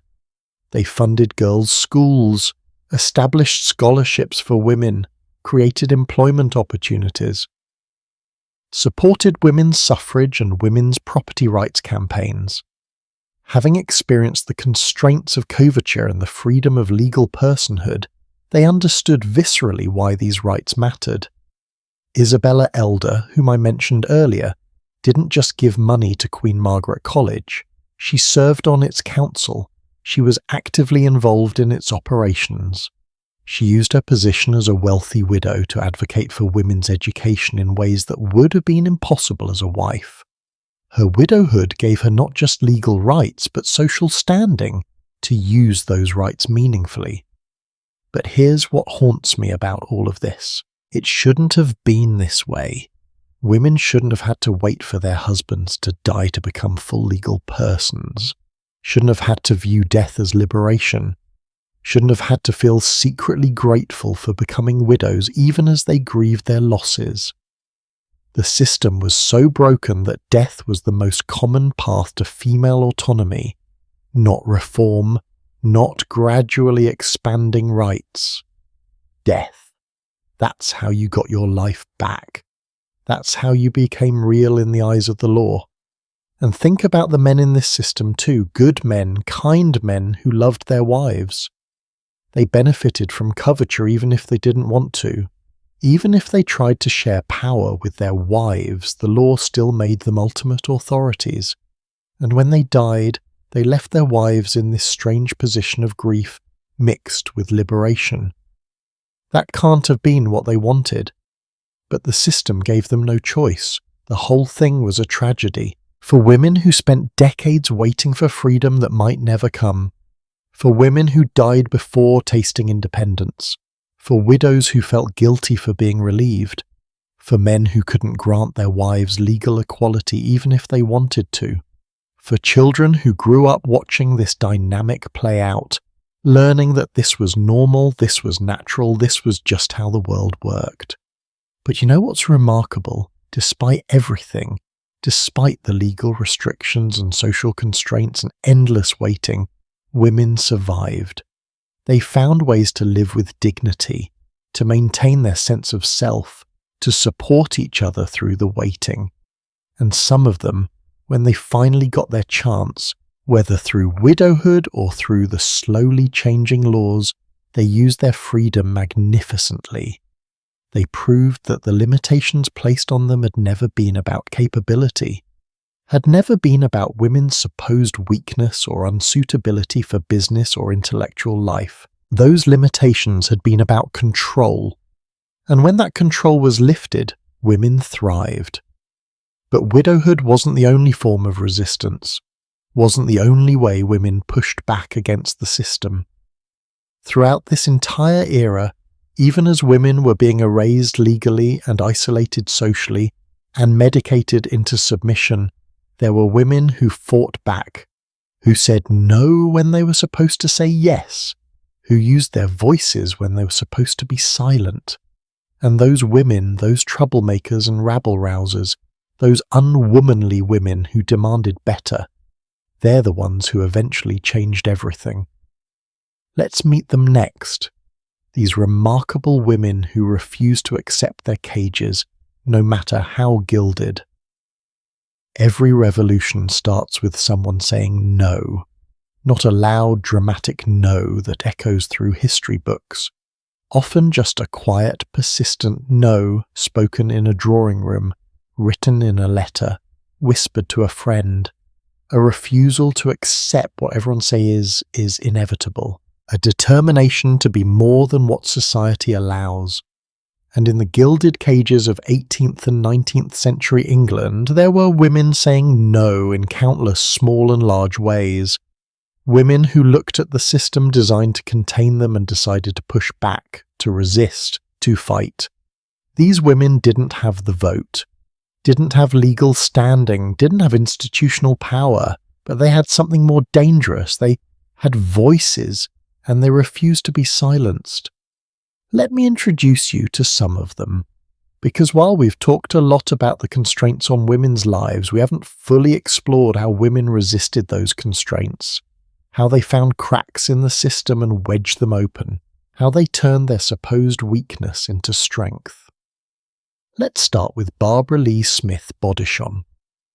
Born in 1827, Barbara came from an unconventional family. Her father, though wealthy, never married her mother, which made Barbara technically illegitimate, giving her an outsider's perspective on social conventions.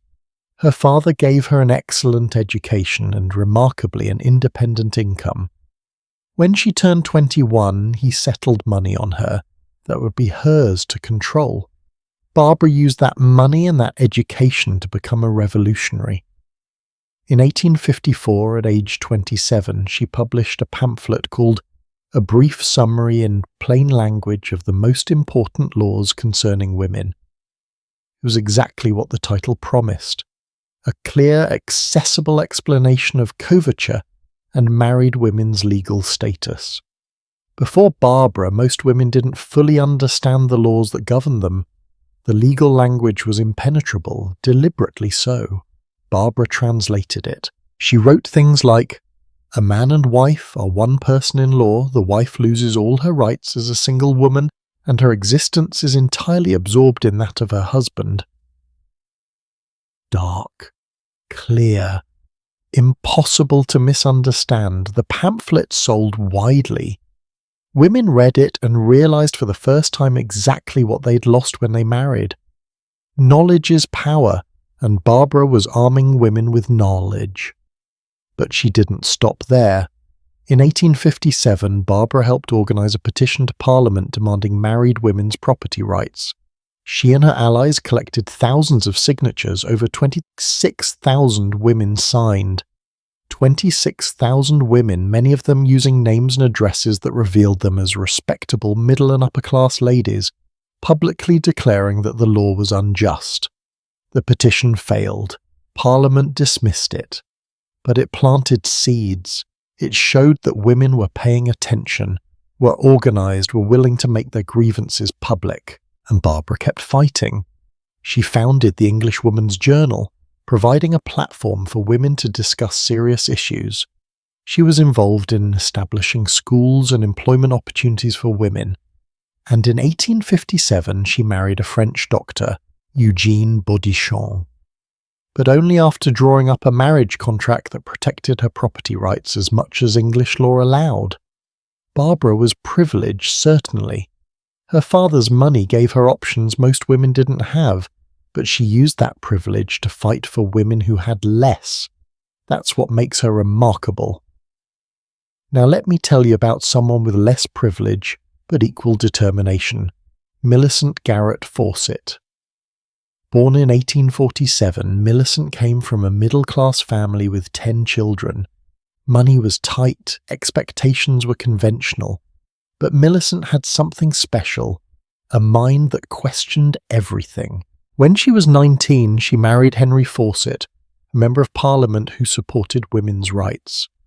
A year later, in 1867, Millicent gave her first public speech on women's suffrage. She was 20 years old. Speaking in public was considered deeply inappropriate for respectable women, but Millicent did it anyway, and she kept doing it. For the next 60 years. 60 years of speeches, organizing, writing, lobbying. Millicent became the leader of the National Union of Women's Suffrage Societies, the largest and most influential suffrage organization in Britain. Unlike the more radical suffragettes who would come later, Millicent's organization used peaceful legal methods, petitions, public meetings, lobbying members of Parliament, building coalitions, slow, patient, strategic work. People often overlook Millicent because her methods weren't as dramatic as the suffragettes who chained themselves to railings and went on hunger strikes. But Millicent's patient strategy was crucial. She built the foundation that made later victories possible. She made women's suffrage a respectable cause that moderate politicians could support. And in 1918, when women over 30 finally got the vote in Britain, Millicent was 71 years old. She'd spent her entire adult life working toward that moment. Think about that level of dedication. 60 years, most people's entire working lives. Millicent didn't live to see full equality. Women under 30 didn't get the vote until 1928, the year she died. But she spent her whole life pushing that boulder up the hill, knowing she might never see it reach the top. But resistance wasn't just about organized campaigns and public advocacy. Sometimes it was quieter, more personal, women finding small ways to assert themselves within the constraints they faced. There's a practice I want to tell you about that fascinates me. In the 19th century, some women developed what historians call female friendships or romantic friendships. These were intense emotional bonds between women, often lifelong, sometimes living together, writing passionate letters to each other, providing each other with the emotional intimacy and intellectual companionship that their marriages didn't offer. Were these relationships always romantic or sexual? Hard to say. The historical record is ambiguous. Deliberately so. The women involved couldn't be explicit even if they wanted to be. But what's clear is that these friendships provided something crucial, a space where women could be themselves, could express feelings without judgment, could be intellectual equals, could support each other emotionally in ways that husbands often didn't or couldn't. There's a famous pair called the Ladies of Llangollen, Lady Eleanor Butler and Sarah Ponsonby. In 1778, they ran away together from their families in Ireland and set up house in Wales. They lived together for 50 years, creating a home that became a celebrated intellectual salon. Writers, artists and thinkers visited them. They read widely, discussed philosophy and literature, maintained a beautiful garden. They created for themselves the kind of life, intellectual independence centered on companionship that neither could have had in a conventional marriage. Society didn't quite know what to make of them, but because they maintained respectability in other ways, because they performed enough of the right social rituals, they were allowed to exist. Their relationship was a quiet rebellion, a refusal to accept that marriage was the only option, a demonstration that women could build rich, fulfilling lives outside the traditional structure. And there were women who resisted through their work, even when their work had to be hidden. Think about all the women who wrote under male pseudonyms. George Eliot was really Mary Ann Evans. George Sand was Amantine Lucille Aurore Dupin. Currer, Ellis and Acton Bell were the Bronte sisters, Charlotte, Emily and Anne. Why did they hide? Because books written by women weren't taken seriously, were dismissed as lightweight, overly emotional, suitable only for other women. If you wanted your work judged on its merits, if you wanted to write about serious subjects, you published as a man. It was a compromise, certainly, a kind of surrender to the system. But it was also resistance. These women refused to let discrimination stop them from writing. They found a way around the barrier. Mary Ann Evans chose the name George Eliot deliberately. She wanted her novels to be taken seriously as literature, not dismissed as ladies' fiction. And it worked. Middlemarch, her masterpiece published in 1871 and 72, was praised as one of the great novels of the century. Critics who would have sneered at a novel by Mary Ann Evans took George Eliot seriously. Later, when her identity became known, some critics tried to retroactively diminish her work, saying it was masculine in style, as if that explained why it was good. But the work stood. The talent was undeniable. The Bronte sisters faced similar challenges. Jane Eyre, Wuthering Heights, The Tenant of Wildfell Hall. These were groundbreaking novels, dark, passionate, unafraid to depict violence and injustice. And all published under male pseudonyms because the sisters knew that's what it would take to be heard.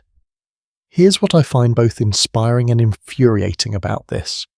These women had extraordinary talent that would have emerged regardless. But they had to hide who they were to share that talent with the world. They had to pretend to be men to be taken seriously.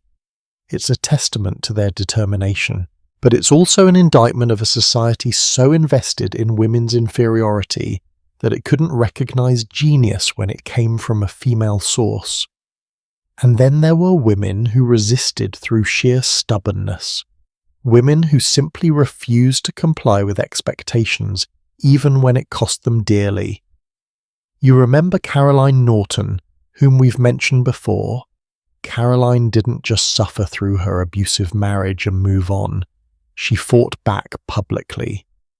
After her husband took her children and her earnings, Caroline launched a campaign that lasted years. She couldn't fight in court, she had no legal standing, so she fought in public opinion.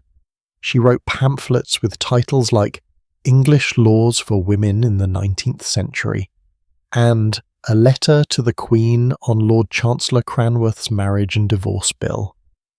She laid out in devastating detail exactly how the law failed women, how it allowed men to take children from their mothers, how it gave husbands complete control over wives' property and earnings, how divorce was nearly impossible for women but easy for men. Her pamphlets caused scandals. Respectable women weren't supposed to discuss such things publicly. Caroline was criticised as unwomanly, as airing private grievances in public, as damaging the institution of marriage. But she didn't stop. She couldn't stop. Her children had been taken from her. She had nothing left to lose except her voice, and she refused to be silent. And slowly, painfully, her work had an impact. In 1839, Parliament passed the Custody of Infants Act, which allowed mothers to petition for custody of children under 7. It was limited, fathers still had primary rights, but it was something. It was the first crack in the absolute power of fathers. And Caroline had created that crack through sheer force of will and unwillingness to shut up. Later, in 1857, the Matrimonial Causes Act made divorce slightly more accessible and gave some women the right to keep their earnings. Again, limited reforms, but reforms that wouldn't have happened without women like Caroline making noise, making themselves impossible to ignore. Here's what strikes me about all these women. They didn't have power in the traditional sense. They couldn't vote, couldn't hold office, couldn't practice law or sit in parliament or control most aspects of their own lives. But they found power anyway, in organising, in writing, in speaking out, in refusing to accept the world as it was, in imagining something better and working toward it even when success seemed impossible, and they supported each other. This is crucial. Barbara Bodichon knew Caroline Norton, knew Millicent Fawcett. They wrote to each other, attended each other's meetings, promoted each other's work. They built networks, created a community of resistance. No woman had to fight alone. There were also working-class women fighting, though their stories are harder to trace because they didn't leave as many written records. Women organising in factories and mills, women forming mutual aid societies, women finding ways to support each other through poverty and exploitation.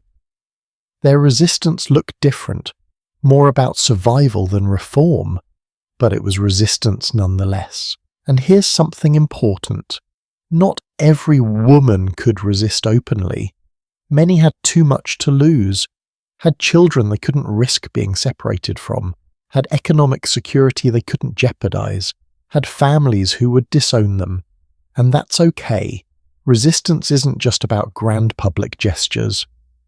Sometimes resistance is private, personal, maintaining your sense of self despite everything, passing down to your daughters the belief that they deserve better, teaching your sons that women are people, small acts of defiance that plant seeds for future change. But the public resistors, the visible fighters, they mattered too, because they shifted what was possible. Every time a woman spoke publicly about women's rights, it became a little more acceptable for other women to do the same. Every pamphlet, every petition, every public argument made the next one easier. They were normalizing dissent, making it thinkable that women could demand more. And gradually, very gradually, things began to change. Laws began to shift. Not quickly enough, not far enough, but the absolute wall of coverture started to show cracks, and those cracks widened. The Married Women's Property Acts of 1870 and 1882 gave married women some control over their earnings and property. The Custody of Infants Act gave mothers some rights to their children. Divorce became marginally more accessible. These weren't gifts granted by benevolent men. These were rights fought for and won by women who refused to be silent. by women who looked at injustice and said, "No, this isn't acceptable," and then spent decades proving it. The progress was maddeningly slow. Many of the women who fought hardest didn't live to see full equality. Barbara Bodichon died in 1891, years before women got the vote. Caroline Norton died in 1877, after seeing some reforms but not enough. These women planted trees whose shade they would never sit under. But their work mattered, their voices mattered, their refusal to accept the gilded cage mattered. Because every generation of fighters made it easier for the next generation. Every pamphlet written, every speech given, every petition signed moved the needle a little further. The cage was strong, but it wasn't unbreakable, and these women were determined to break it. They showed that women weren't naturally passive or submissive or content with limited lives, that when given the chance, women were just as capable, just as intelligent, just as determined as men. That the limitation placed on women were artificial, not natural. That change was possible. And their resistance wasn't just political, it was personal. It was about claiming their own humanity, about refusing to be erased, about insisting that they mattered, their thoughts mattered, their lives mattered. In a society that told them they were less than, they stood up and said, "No, we're not." That takes extraordinary courage. The question is, how did the broader culture respond to these women and their demands? How did society grapple with the idea that maybe, just maybe, the whole system needed to change? That's what we'll explore next, because resistance doesn't happen in a vacuum. As women pushed back, as they made their voices heard, the whole edifice of separate spheres and female subjugation began to shake. Let's see what happened when the foundation started to crack. Ideas are more powerful than locks. Laws can be changed, doors can be opened, but an idea, a deeply held belief about how the world should be, that's what really keeps people in their place. And the most powerful idea keeping women in their gilded cages wasn't written in law books. It wasn't enforced by police or courts, though law certainly helped. No, the most powerful prison was an ideology, a set of beliefs so pervasive, so accepted, so embedded in the culture that most people didn't even recognize it as ideology. They thought it was just natural, the way things had always been and always would be, the natural order of creation itself. This ideology had a name, separate spheres, and understanding it is crucial to understanding why the cage was so hard to escape, because you can't fight an enemy you don't recognize. And most people in the 18th and 19th centuries didn't recognize separate spheres as an idea that could be questioned. They thought it was reality, truth, the way God or nature had designed humanity. Let me explain what separate spheres meant. The concept was simple. Men and women were fundamentally different creatures, designed by nature for different roles. Men belonged to the public sphere, the world of business, politics, law, commerce, intellectual life.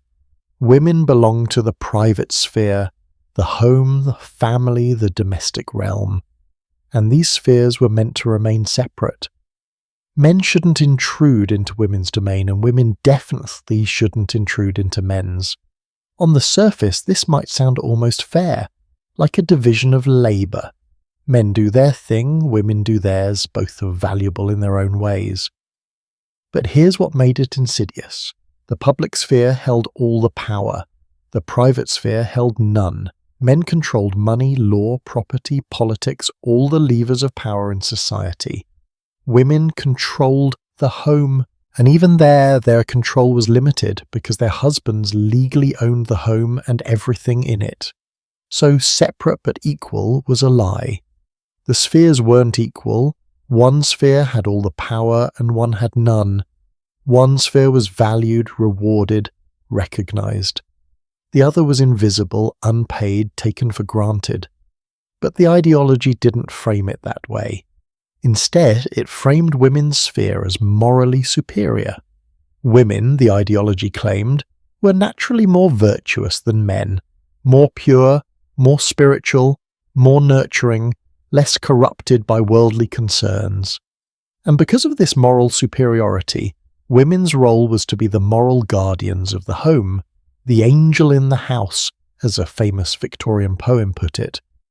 Men might be out in the cruel world, getting their hands dirty with commerce and politics, but they could come home to the pure, uplifting influence of their wives and daughters.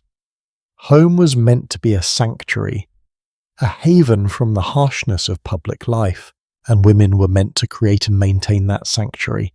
Sounds nice, right? Women are morally superior, homes are sanctuaries, everyone has their role. Except here's the trap.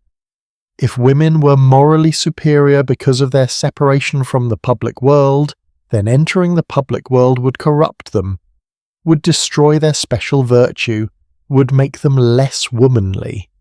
So women had to stay in the private sphere to remain virtuous. Their supposed moral superiority was the very thing that justified their exclusion from power. It's brilliant in a terrible way. It takes exclusion and reframes it as protection, takes powerlessness and reframes it as purity, takes restrictions and reframes them as honor. Women weren't being denied opportunities, they were being protected from corruption. They weren't being controlled, they were being elevated to a special status that required staying in their place. And if a woman objected, if she said, I don't want to be morally pure, I want to vote, or I don't want to be the angel in the house, I want to go to university, well, that just proved she'd been corrupted somehow, that she'd lost her true feminine nature, that there was something wrong with her. The ideology was self-reinforcing. It defined proper femininity as accepting your place in the private sphere.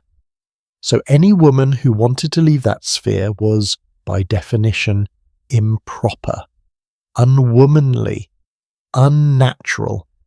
The very act of resisting the ideology was proof that you needed to be controlled by it. Now, here's what makes the Victorian era particularly fascinating. This ideology of separate spheres became more rigid, more extreme in the 19th century than it had been earlier. You might think that as societies became more modern and enlightened, women's freedoms would abound. But in many ways, the opposite happened. The restrictions tightened.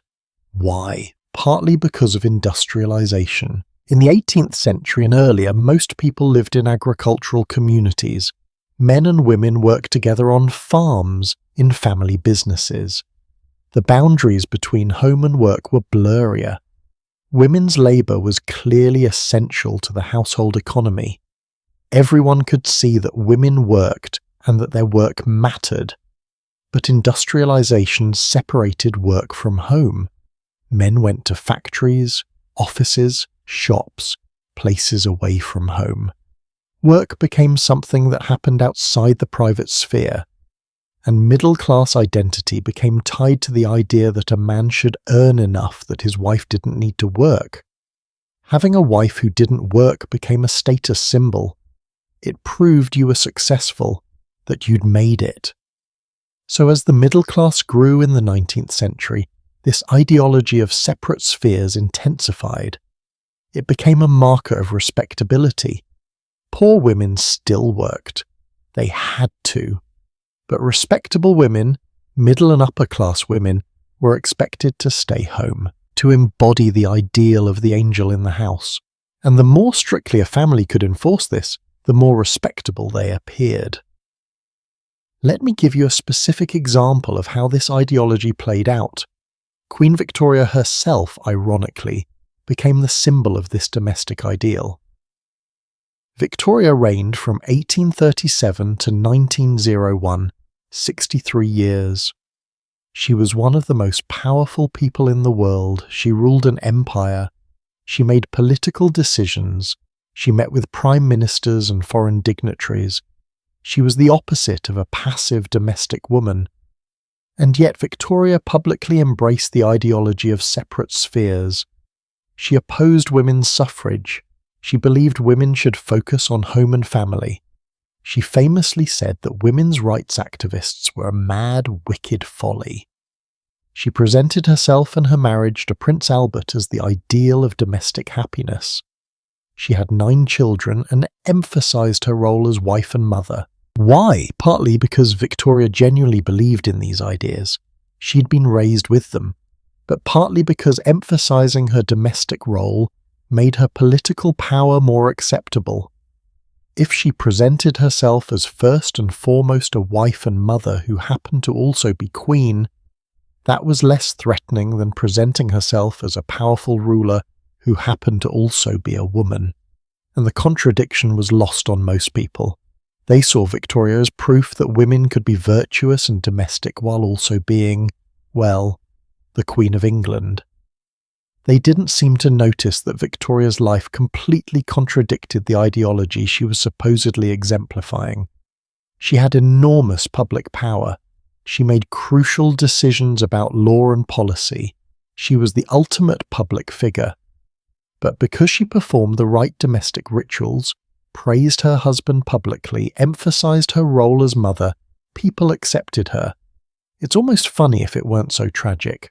The most powerful woman in the world was used as proof that women should stay home and avoid public life, and this ideology seeped into everything, into medical theory. Remember those doctors who thought intellectual activity was dangerous for women's delicate nerves?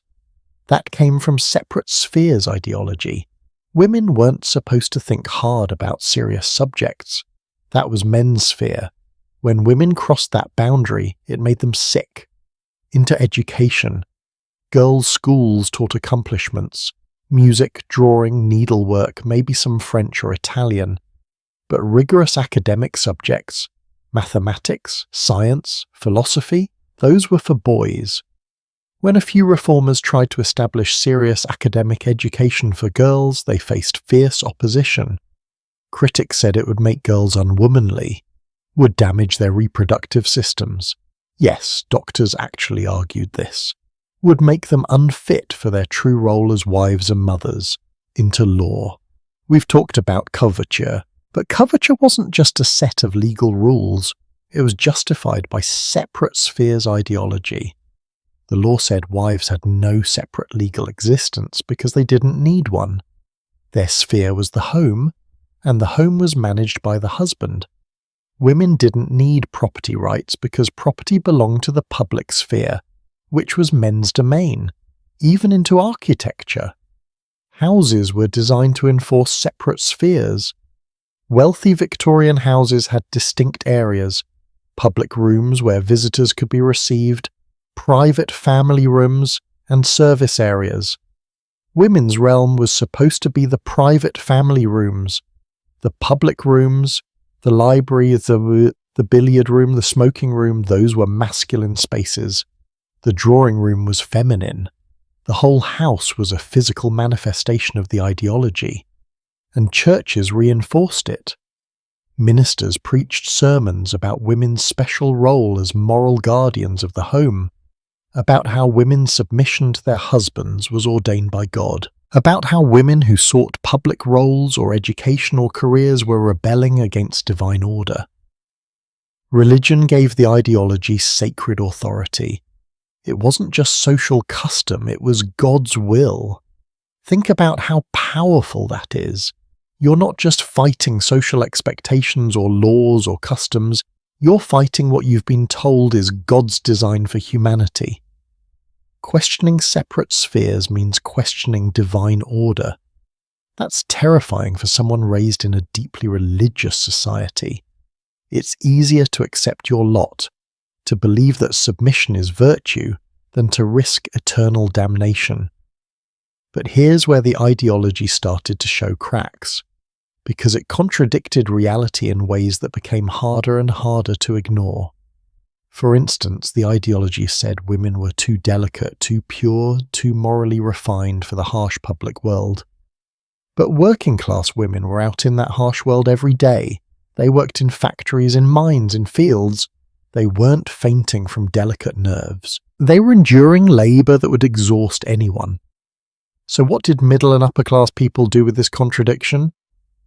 They decided that working-class women were somehow different, less refined, more robust, almost a different species from ladies of quality.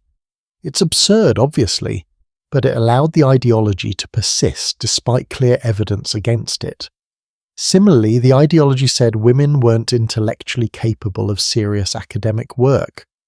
But when a few women did manage to get education, often by pretending to be men or studying privately, they excelled. They proved they were just as intelligent as their male peers. So defenders of the ideology had to argue that these women were exceptions, unwomanly aberrations, not representative of women in general. Every time reality contradicted the ideology adapted to explain away the contradiction rather than admitting it might be wrong. That's how you know you're dealing with ideology rather than reason. Reason changes when faced with contradictory evidence. Ideology invents new explanations to preserve the core belief. And here's what's particularly insidious. Many women internalize this ideology, believed they really were naturally suited only for domestic life. That intellectual pursuits would make them sick or unwomanly, that wanting more was a sign of corruption. They policed themselves and each other.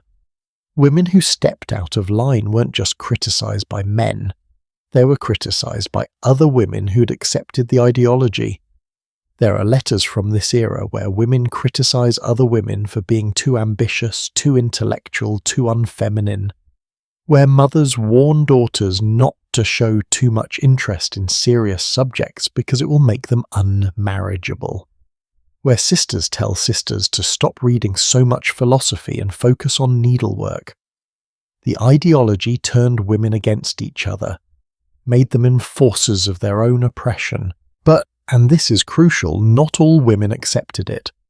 The women we talked about in the last section, the resistors and fighters. They rejected separate spheres ideology. They said, no, this isn't natural, this isn't God's design, this is a human-made system that benefits men at women's expense. And saying that, believing that, took extraordinary courage. Because it meant standing against nearly everyone, against law, custom, medicine, religion, family, society itself, and gradually, very gradually, the ideology began to crack. Not because it was defeated in one dramatic moment, but because bit by bit, women demonstrated it was false. They got education and proved they could handle it. They entered professions and proved they were competent. They spoke publicly and proved they could think and reason. They organized and petitioned and wrote and refused to be silent. Each woman who succeeded in a masculine sphere weakened the ideology a little, made it a little harder to claim that women were naturally unsuited for public life, created precedent that the next woman could build on. The cage wasn't destroyed all at once, but brick by brick, the women we've been learning about dismantled it. The Married Women's Property Acts of 1870 and 1882 were legislative victories, yes, but they were also ideological victories. They acknowledged in law that married women were separate legal persons, that the fiction of coverture, of husband and wife being one person in law, was just that, a fiction, that maybe, just maybe, separate spheres ideology wasn't natural or inevitable after all. Progress was slow, frustratingly slow, and incomplete. Even today, echoes of separate spheres ideology persist. Ideas about what work is suitable for women, about who should be primary caregivers, about whether women can have it all, a question we never ask about men, because men were never told they had to choose between public achievement and private happiness. But the Victorian ideology in its pure form did eventually collapse. Women got the vote, got property rights, got access to education and professions. The legal barriers fell. The medical theories about women's delicate nerves were debunked. The religious arguments lost their power as interpretations of scripture evolved. What killed the ideology ultimately wasn't argument. It was women living their lives in defiance of it. Women proving through their actions that the ideology was wrong, that they could be intellectual without becoming unwomanly, could work without neglecting their families, could participate in public life without losing their virtue. Reality eventually defeated ideology, but only because women had the courage to live that reality, even when everyone told them it was impossible. And that brings us to a crucial question. What did fiction and literature contribute to this fight? Because while women were organizing politically and challenging laws, other women were writing stories, creating alternative visions of what women's lives could be, bearing witness to what women's lives actually were. And those stories, those literary testimonies, they mattered more than you might think. Let's explore that next, because sometimes the most radical act is simply telling the truth. Stories have always been dangerous. That's why every authoritarian regime throughout history has tried to control them. Because a good story can do what 1,000 political speeches cannot. It can make you feel what someone else feels, can make you see through someone else's eyes, can make injustice visible in a way that laws and arguments sometimes can't. And in the 18th and 19th centuries, when women had no political voice, when they couldn't vote or hold office or practice law, they had one arena where they could speak: literature, fiction, poetry, stories, and some of them used that arena brilliantly. They wrote books that on the surface were just entertaining novels or respectable poetry, but underneath, they were testimonies, indictments, revolutionary documents disguised as drawing room entertainment. Let's talk about these literary witnesses, because while activists were petitioning Parliament and organising campaigns, novelists and poets were waging a different kind of war.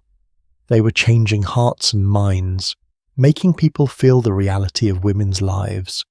And sometimes fiction can accomplish what facts cannot. Start with Jane Austen.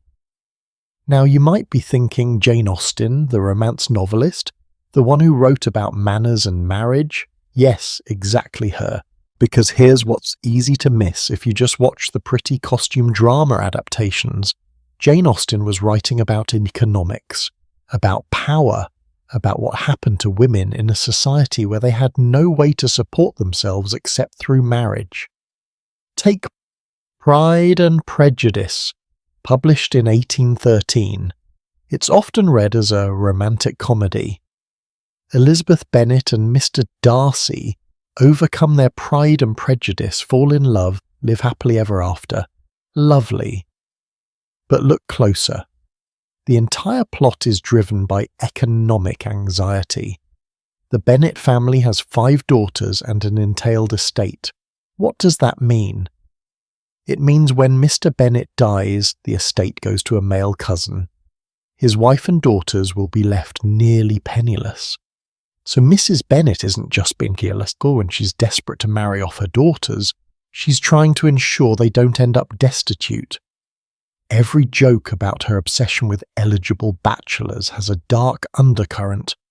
These girls have no other options. Marriage isn't just about love or happiness, it's about survival. And Elizabeth's refusal to marry Mr. Collins, the cousin who will inherit the estate, is presented as admirable, as evidence of her strong character.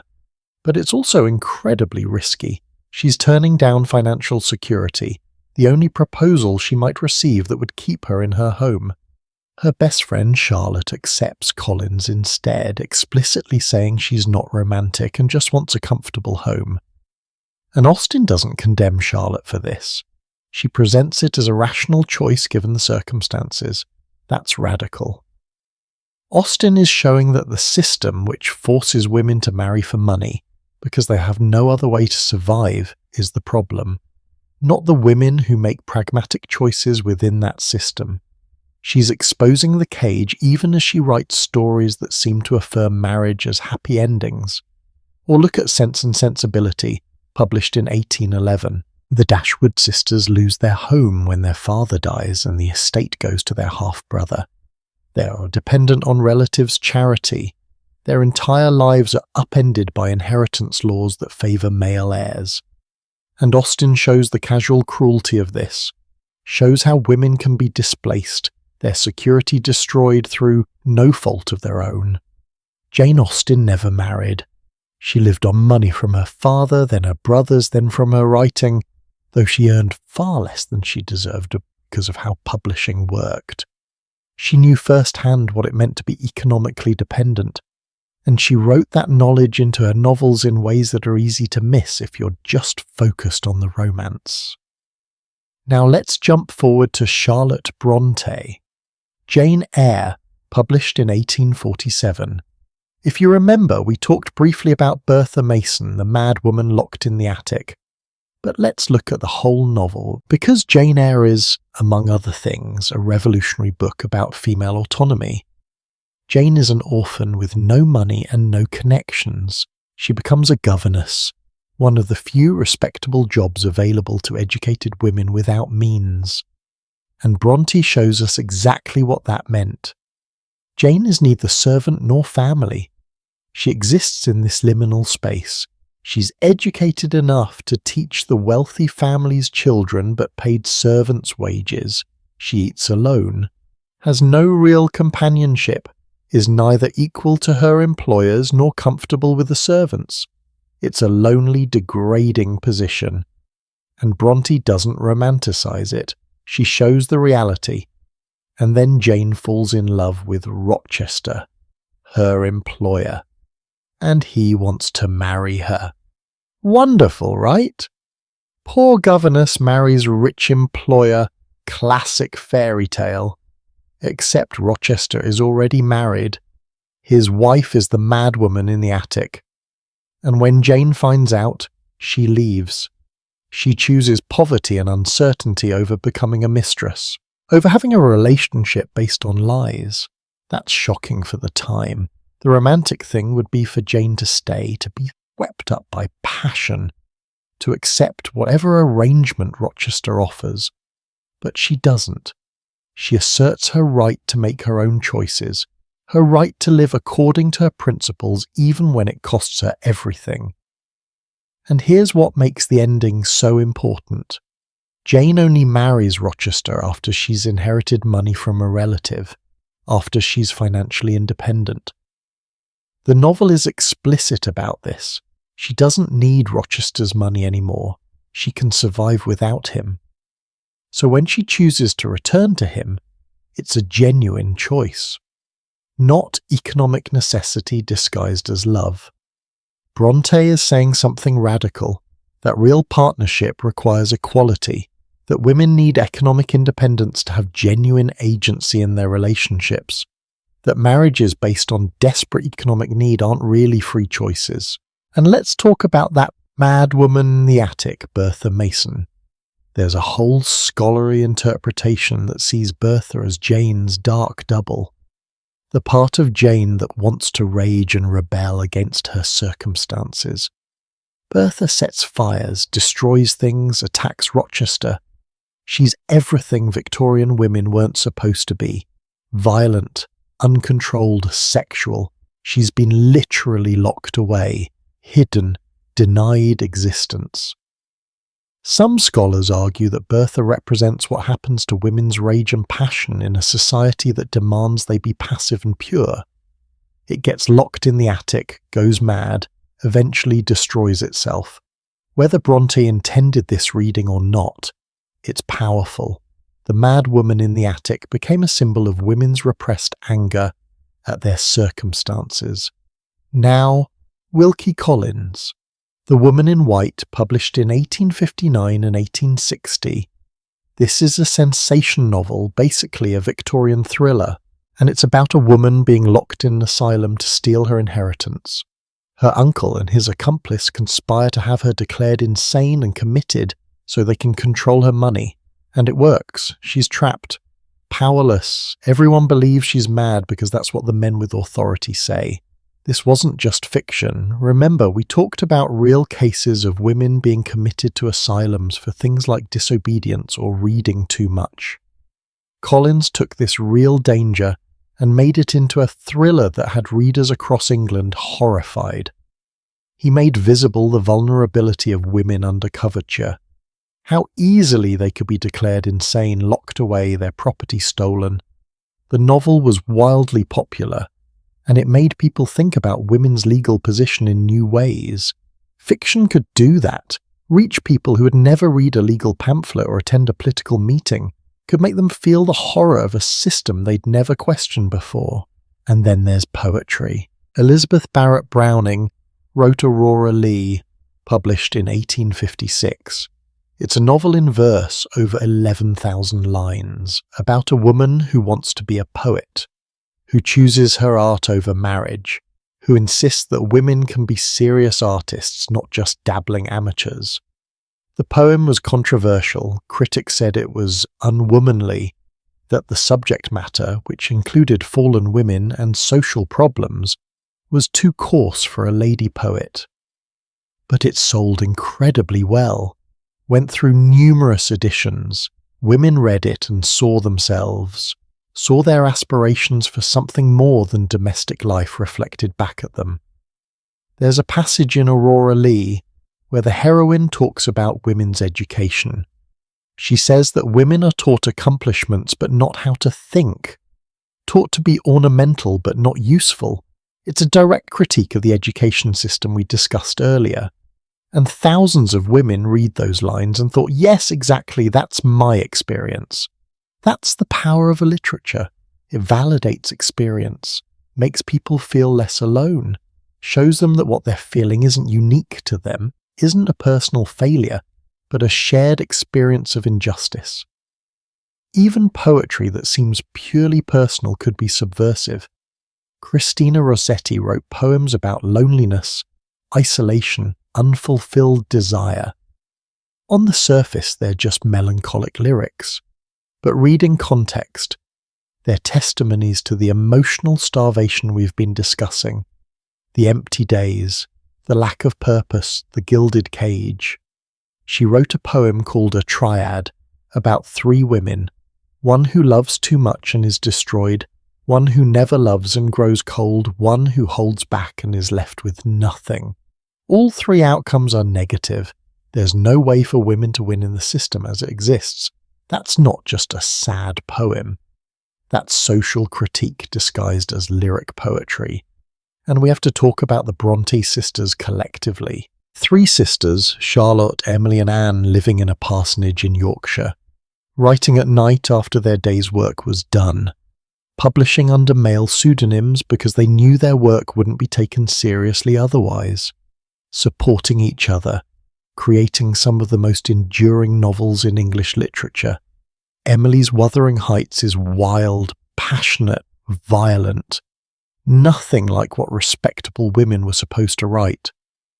Anne's The Tenant of Wildfell Hall deals explicitly with alcoholism and domestic violence, shows a woman leaving her abusive husband and supporting herself as an artist. That was shocking. Reviewers said it was too coarse, too disturbing. Anne knew she was breaking rules. She did it anyway because the story needed to be told. Here's what strikes me about all these writers.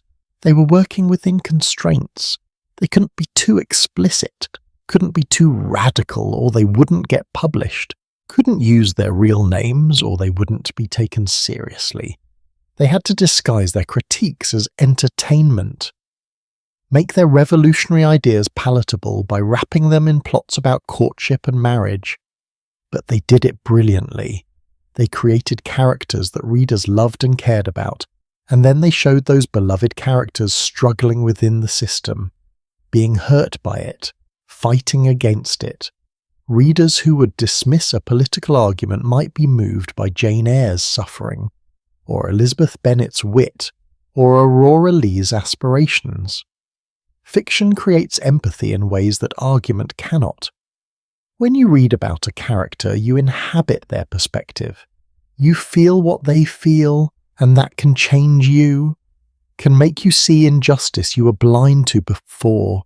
These novels and poems were dangerous because they made visible what the ideology of separate spheres tried to keep invisible. women's inner lives. Their thoughts, feelings, desires, ambitions, the things that proper ladies weren't supposed to express. The drawing room conversation was limited to safe topics, but in the pages of novels, women could be angry, ambitious, passionate, complex, could want things beyond husband and children, could question their circumstances, and readers, especially women readers, devoured these books, passed them among friends, discussed them in letters, saw their own experiences reflected, felt less alone, maybe even started to question whether the way things were was the way things had to be. Did literature alone change the legal system? No, but it changed the culture, changed what people thought was possible, changed how people saw women, made it harder to dismiss women as naturally passive and domestic when Jane Eyre and Elizabeth Bennet were so obviously intelligent and complex and fully human. The novelists and poets were creating evidence, creating a record, saying this is what it's really like. This is what we actually think and feel and want. In a society that insisted women were content in their limited sphere, these writers said, "No, we're not, let me show you." And because they were writing fiction, they could do it safely, could claim, "Oh, it's just a story, just imagination." Even though everyone knew they were writing from life, from experience, from observation of the world around them. Men read these novels too, and some of them, not all but some, started to think differently about the women in their lives, started to wonder if maybe their wives and daughters and sisters had richer inner lives than they'd assumed, had capabilities beyond what society allowed them to express. Literature plants seeds, changes minds gradually, and these 18th and 19th century women writers planted forests of seeds that are still bearing fruit today. But reading about change in novels is one thing. Living through actual legal and social change is another. And by the late 19th and early 20th centuries, real change was finally starting to happen. The walls were cracking. The cage was opening, not quickly, not completely, but undeniably. And that's what we're going to explore next. How all these forces we've been discussing, the resistance, the literature, the changing economics, the gradual legal reforms, finally started to add up to genuine transformation. How the gilded cage, which had held for so long, finally began to break apart. History never really ends. It just echoes forward, rippling through time in ways we don't always recognize. We've spent hours together tonight, walking through the gilded cages of the 18th and 19th centuries, watching women lose their legal existence at marriage, seeing them isolated in beautiful mansions, understanding how they were medicalized, controlled, erased. And if you've been listening thinking, thank goodness that's all in the past, thank goodness we've moved beyond that, well, you're mostly right. But only mostly, because the echoes of coverture, the remnants of those gilded cages, they lasted far longer than you might think. Some of them are still with us today. Let me take you on one final journey, not back in time, but forward, to see what happened to those sages as the 20th century arrived. The legal death of coverture didn't happen all at once. It was dismantled piece by piece, reform by reform over more than a century. We've mentioned the Married Women's Property Acts of 1870 and 1882. Those were crucial first steps, but they were just that, first steps. Even after 1882, when married women in England could technically own property, there were still massive restrictions. They still couldn't vote, couldn't serve on juries, couldn't hold many professional positions, couldn't get passports without their husband's permission, couldn't open bank accounts at many institutions without a male co-signer. The first major breakthrough came in 1918. After World War I, after women had spent 4 years doing men's jobs, keeping the country running while the men were at war, proving beyond any doubt that they were capable of serious work, the government finally granted women over 30 the vote. But notice, over 30, and even then, only women who owned property or whose husbands owned property. Working-class women, young women, still excluded. Full voting equality didn't come until 1928. That's when women over 21 got the vote on the same terms as men. 1928. Think about that date. That's within living memory. There are people alive today whose grandmothers couldn't vote for the first half of their adult lives. And property rights. In some places, the echoes lasted even longer. In the United States, some states had versions of coverture laws on the books into the 1960s and 70s. A married woman in Louisiana couldn't open a bank account in her own name without her husband's permission until 1979. 1979. That's not ancient history. That's within the lifetime of people reading this right now. In England, married women couldn't get a mortgage in their own name at many institutions until the 1980s. The assumption was still that married women's finances were their husband's concern. Even women with their own careers, their own incomes, faced this. The ghost of coverture haunted lending institutions decades after the law had technically changed. And think about all the informal echoes. How many women were discouraged from careers because your husband will provide? How many were pushed out of jobs when they got married because married women were expected to stay home? How many had their ambitions dismissed as unwomanly or unnecessary? There's a term that became common in the mid-20th century, pin money. It referred to the small amounts of money married women might earn from part-time work or hobbies. Pin money. As if any money women earned was just for frivolous purchases, not real income. That attitude, that women's economic contributions aren't serious, that comes straight from coverture ideology. Or look at how married women's names worked. When a woman married, she was expected to take her husband's surname, not legally required in most places, but socially mandated. And once she did, she often lost her first name too. She became Mrs. John Smith, not even Mrs. Mary Smith. Her identity was entirely subsumed into his. That practice continued well into the 20th century. My grandmother was called Mrs. William Thompson in all formal correspondence. Her own first name disappeared, and children. Custody laws evolved slowly, but for most of the 20th century, fathers still had primary rights in many jurisdictions. Mothers who divorced often lost custody or had to fight brutal legal battles to keep their children. The assumption that children belonged to the father, that came from coverture, even medical care. Until surprisingly recently, doctors would sometimes discuss a married woman's health with her husband rather than with her. Would get a husband's permission for treatments. The idea that a woman's body was under her husband's authority. That took a long time to die. I want to tell you about a specific case that illustrates how these echoes persisted. In 1973, the US Supreme Court heard a case called Frontier versus Richardson. A female Air Force officer named Sharon Frontiero was denied dependent benefits for her husband because she couldn't prove he was dependent on her for more than half his support. But male officers automatically got dependent benefits for their wives without any proof. The military still assumed that wives were dependents and husbands were providers. That's coverture thinking, alive and well in the 1970s. The Supreme Court ruled in Frontiero's favour, saying this was unconstitutional discrimination. But the fact that it took a Supreme Court case in 1973 to establish that married women and married men should be treated equally by the government, that shows how deep the roots of coverture ran. And let's talk about domestic violence and marital rape. For most of history, a man beating his wife was considered his private business.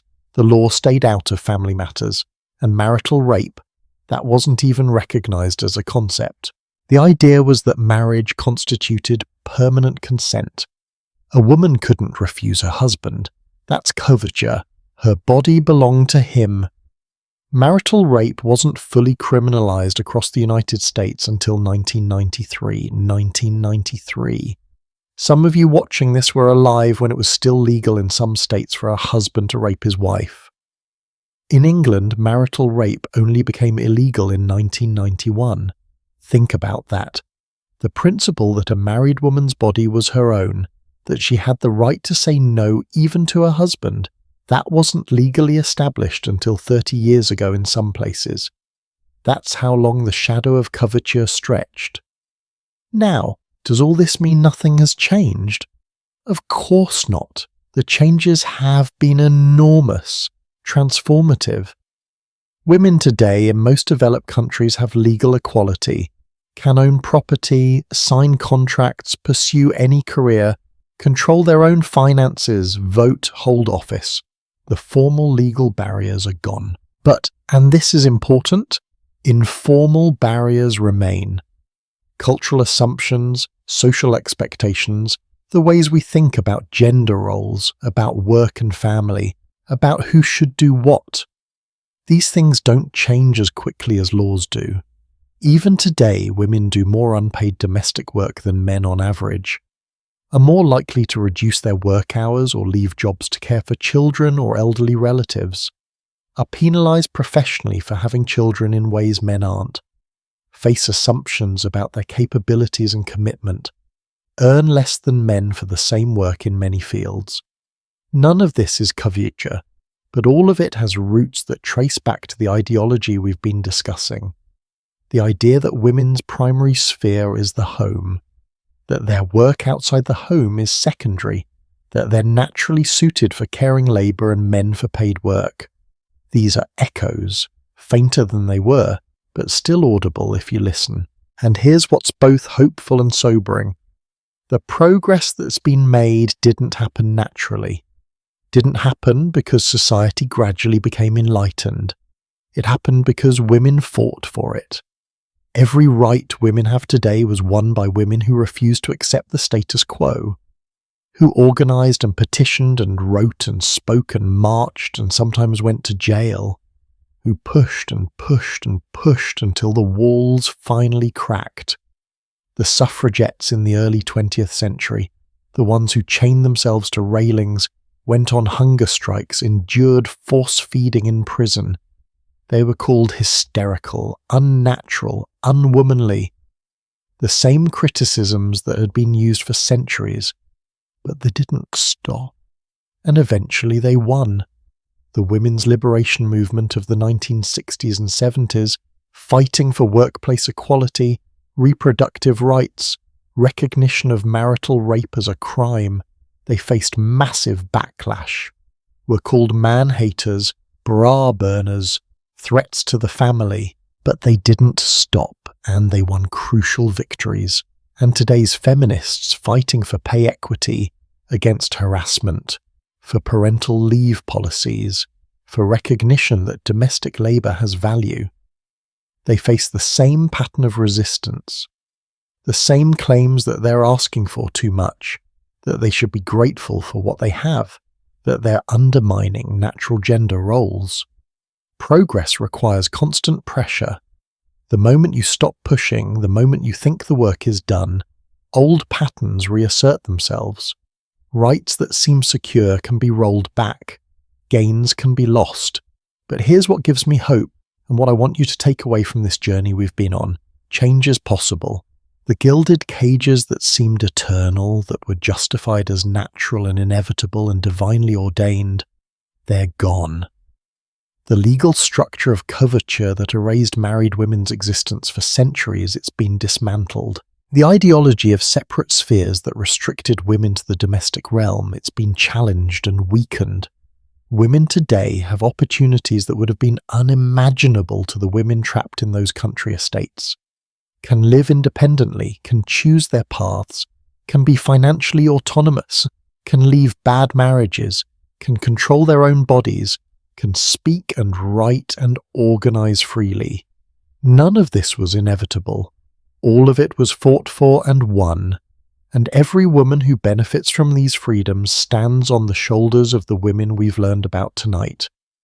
The activists like Barbara Bodichon and Millicent Fawcett and Caroline Norton who fought publicly, the writers like Jane Austen and the Bronte sisters who documented women's lives and imagined alternatives, the countless unnamed women who resisted in small ways, who supported each other, who passed down to their daughters the conviction that they deserved better. The beautiful mansions we started with, many of them are museums now, tourist attractions. You can visit and walk through those grand rooms, see those bell systems that once summoned servants, stand in the nursery wings where children were kept separate from their mothers.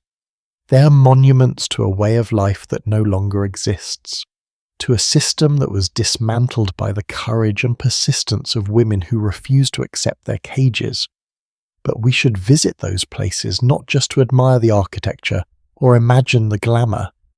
We should visit them to remember, to understand what was lost when women were denied their humanity, to recognize how recently, how shockingly recently, women lacked basic rights we take for granted now, to honor the women who lived in those cages and the women who fought to open them. And we should remember because the fight isn't over.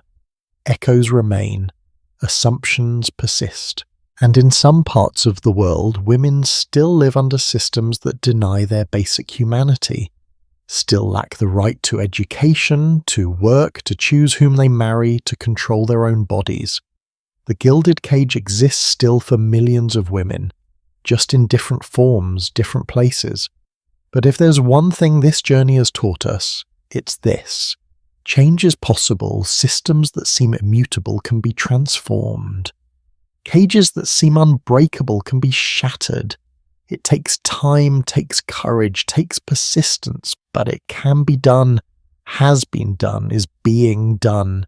The women of the 18th and 19th centuries who lived in those gilded vulgars, who suffered under coverture, who were denied education and property rights and custody of their own children, they couldn't have imagined the world we live in now, couldn't have dreamed that their great-great-granddaughters would vote, would own businesses, would become doctors and lawyers and politicians and CEOs, but they planted the seeds, they pushed against the walls, they insisted on their humanity even when society denied it. And because of them, those cages eventually opened. So tonight, as we close this journey, remember them. The named and the unnamed, the famous activists and the ordinary women who quietly refused to accept their lot, the ones who fought and the ones who simply survived with dignity, the ones who wrote and the ones who organized and the ones who just kept going despite everything. Their lives mattered, their struggles mattered, the gilded cages they lived in and the ways they resisted them, all of it matters. Because it's part of the story of how we got here, part of understanding who we are and how we got to this moment. And maybe, just maybe, understanding this history will help us continue the work, help us recognize the echoes when we hear them, help us push back against attempts to restore old hierarchies in new forms, help us build a world where no one, regardless of gender, is trapped in a cage, gilded or otherwise. The mansions still stand, but they're empty now, those old lives gone. The women who lived in them, who suffered in them, who sometimes thrived despite them, they're gone too, but their legacy remains, in the rights we have, in the freedoms we enjoy, in the knowledge that change, difficult as it may be, is always possible. Thank you for taking this journey with me tonight, for spending these hours walking through history, exploring these gilded cages, meeting these remarkable and often heartbreaking women. I hope their stories stay with you. I hope they make you think differently about the world around you. I hope they remind you that progress is never inevitable, but always possible. And if you found value in this journey, if these stories moved you or taught you something or made you see the past in a new way, well, I'd love to hear about it. Leave a comment sharing your thoughts. What surprised you? What made you angry? What gave you hope? I read every comment, and your reflections become part of the ongoing conversation about these important histories. There are so many more stories to explore, so many more hidden histories waiting to be uncovered and understood. And I'll be back soon with another journey, another deep dive into the past that shapes our present. Until then, take care of yourselves, and remember, the cages of the past are gone because people refuse to accept them. What cages exist today that future generations will look back on in disbelief? That's the question worth pondering as you drift off to sleep tonight. Sweet dreams, everyone, and thank you for listening.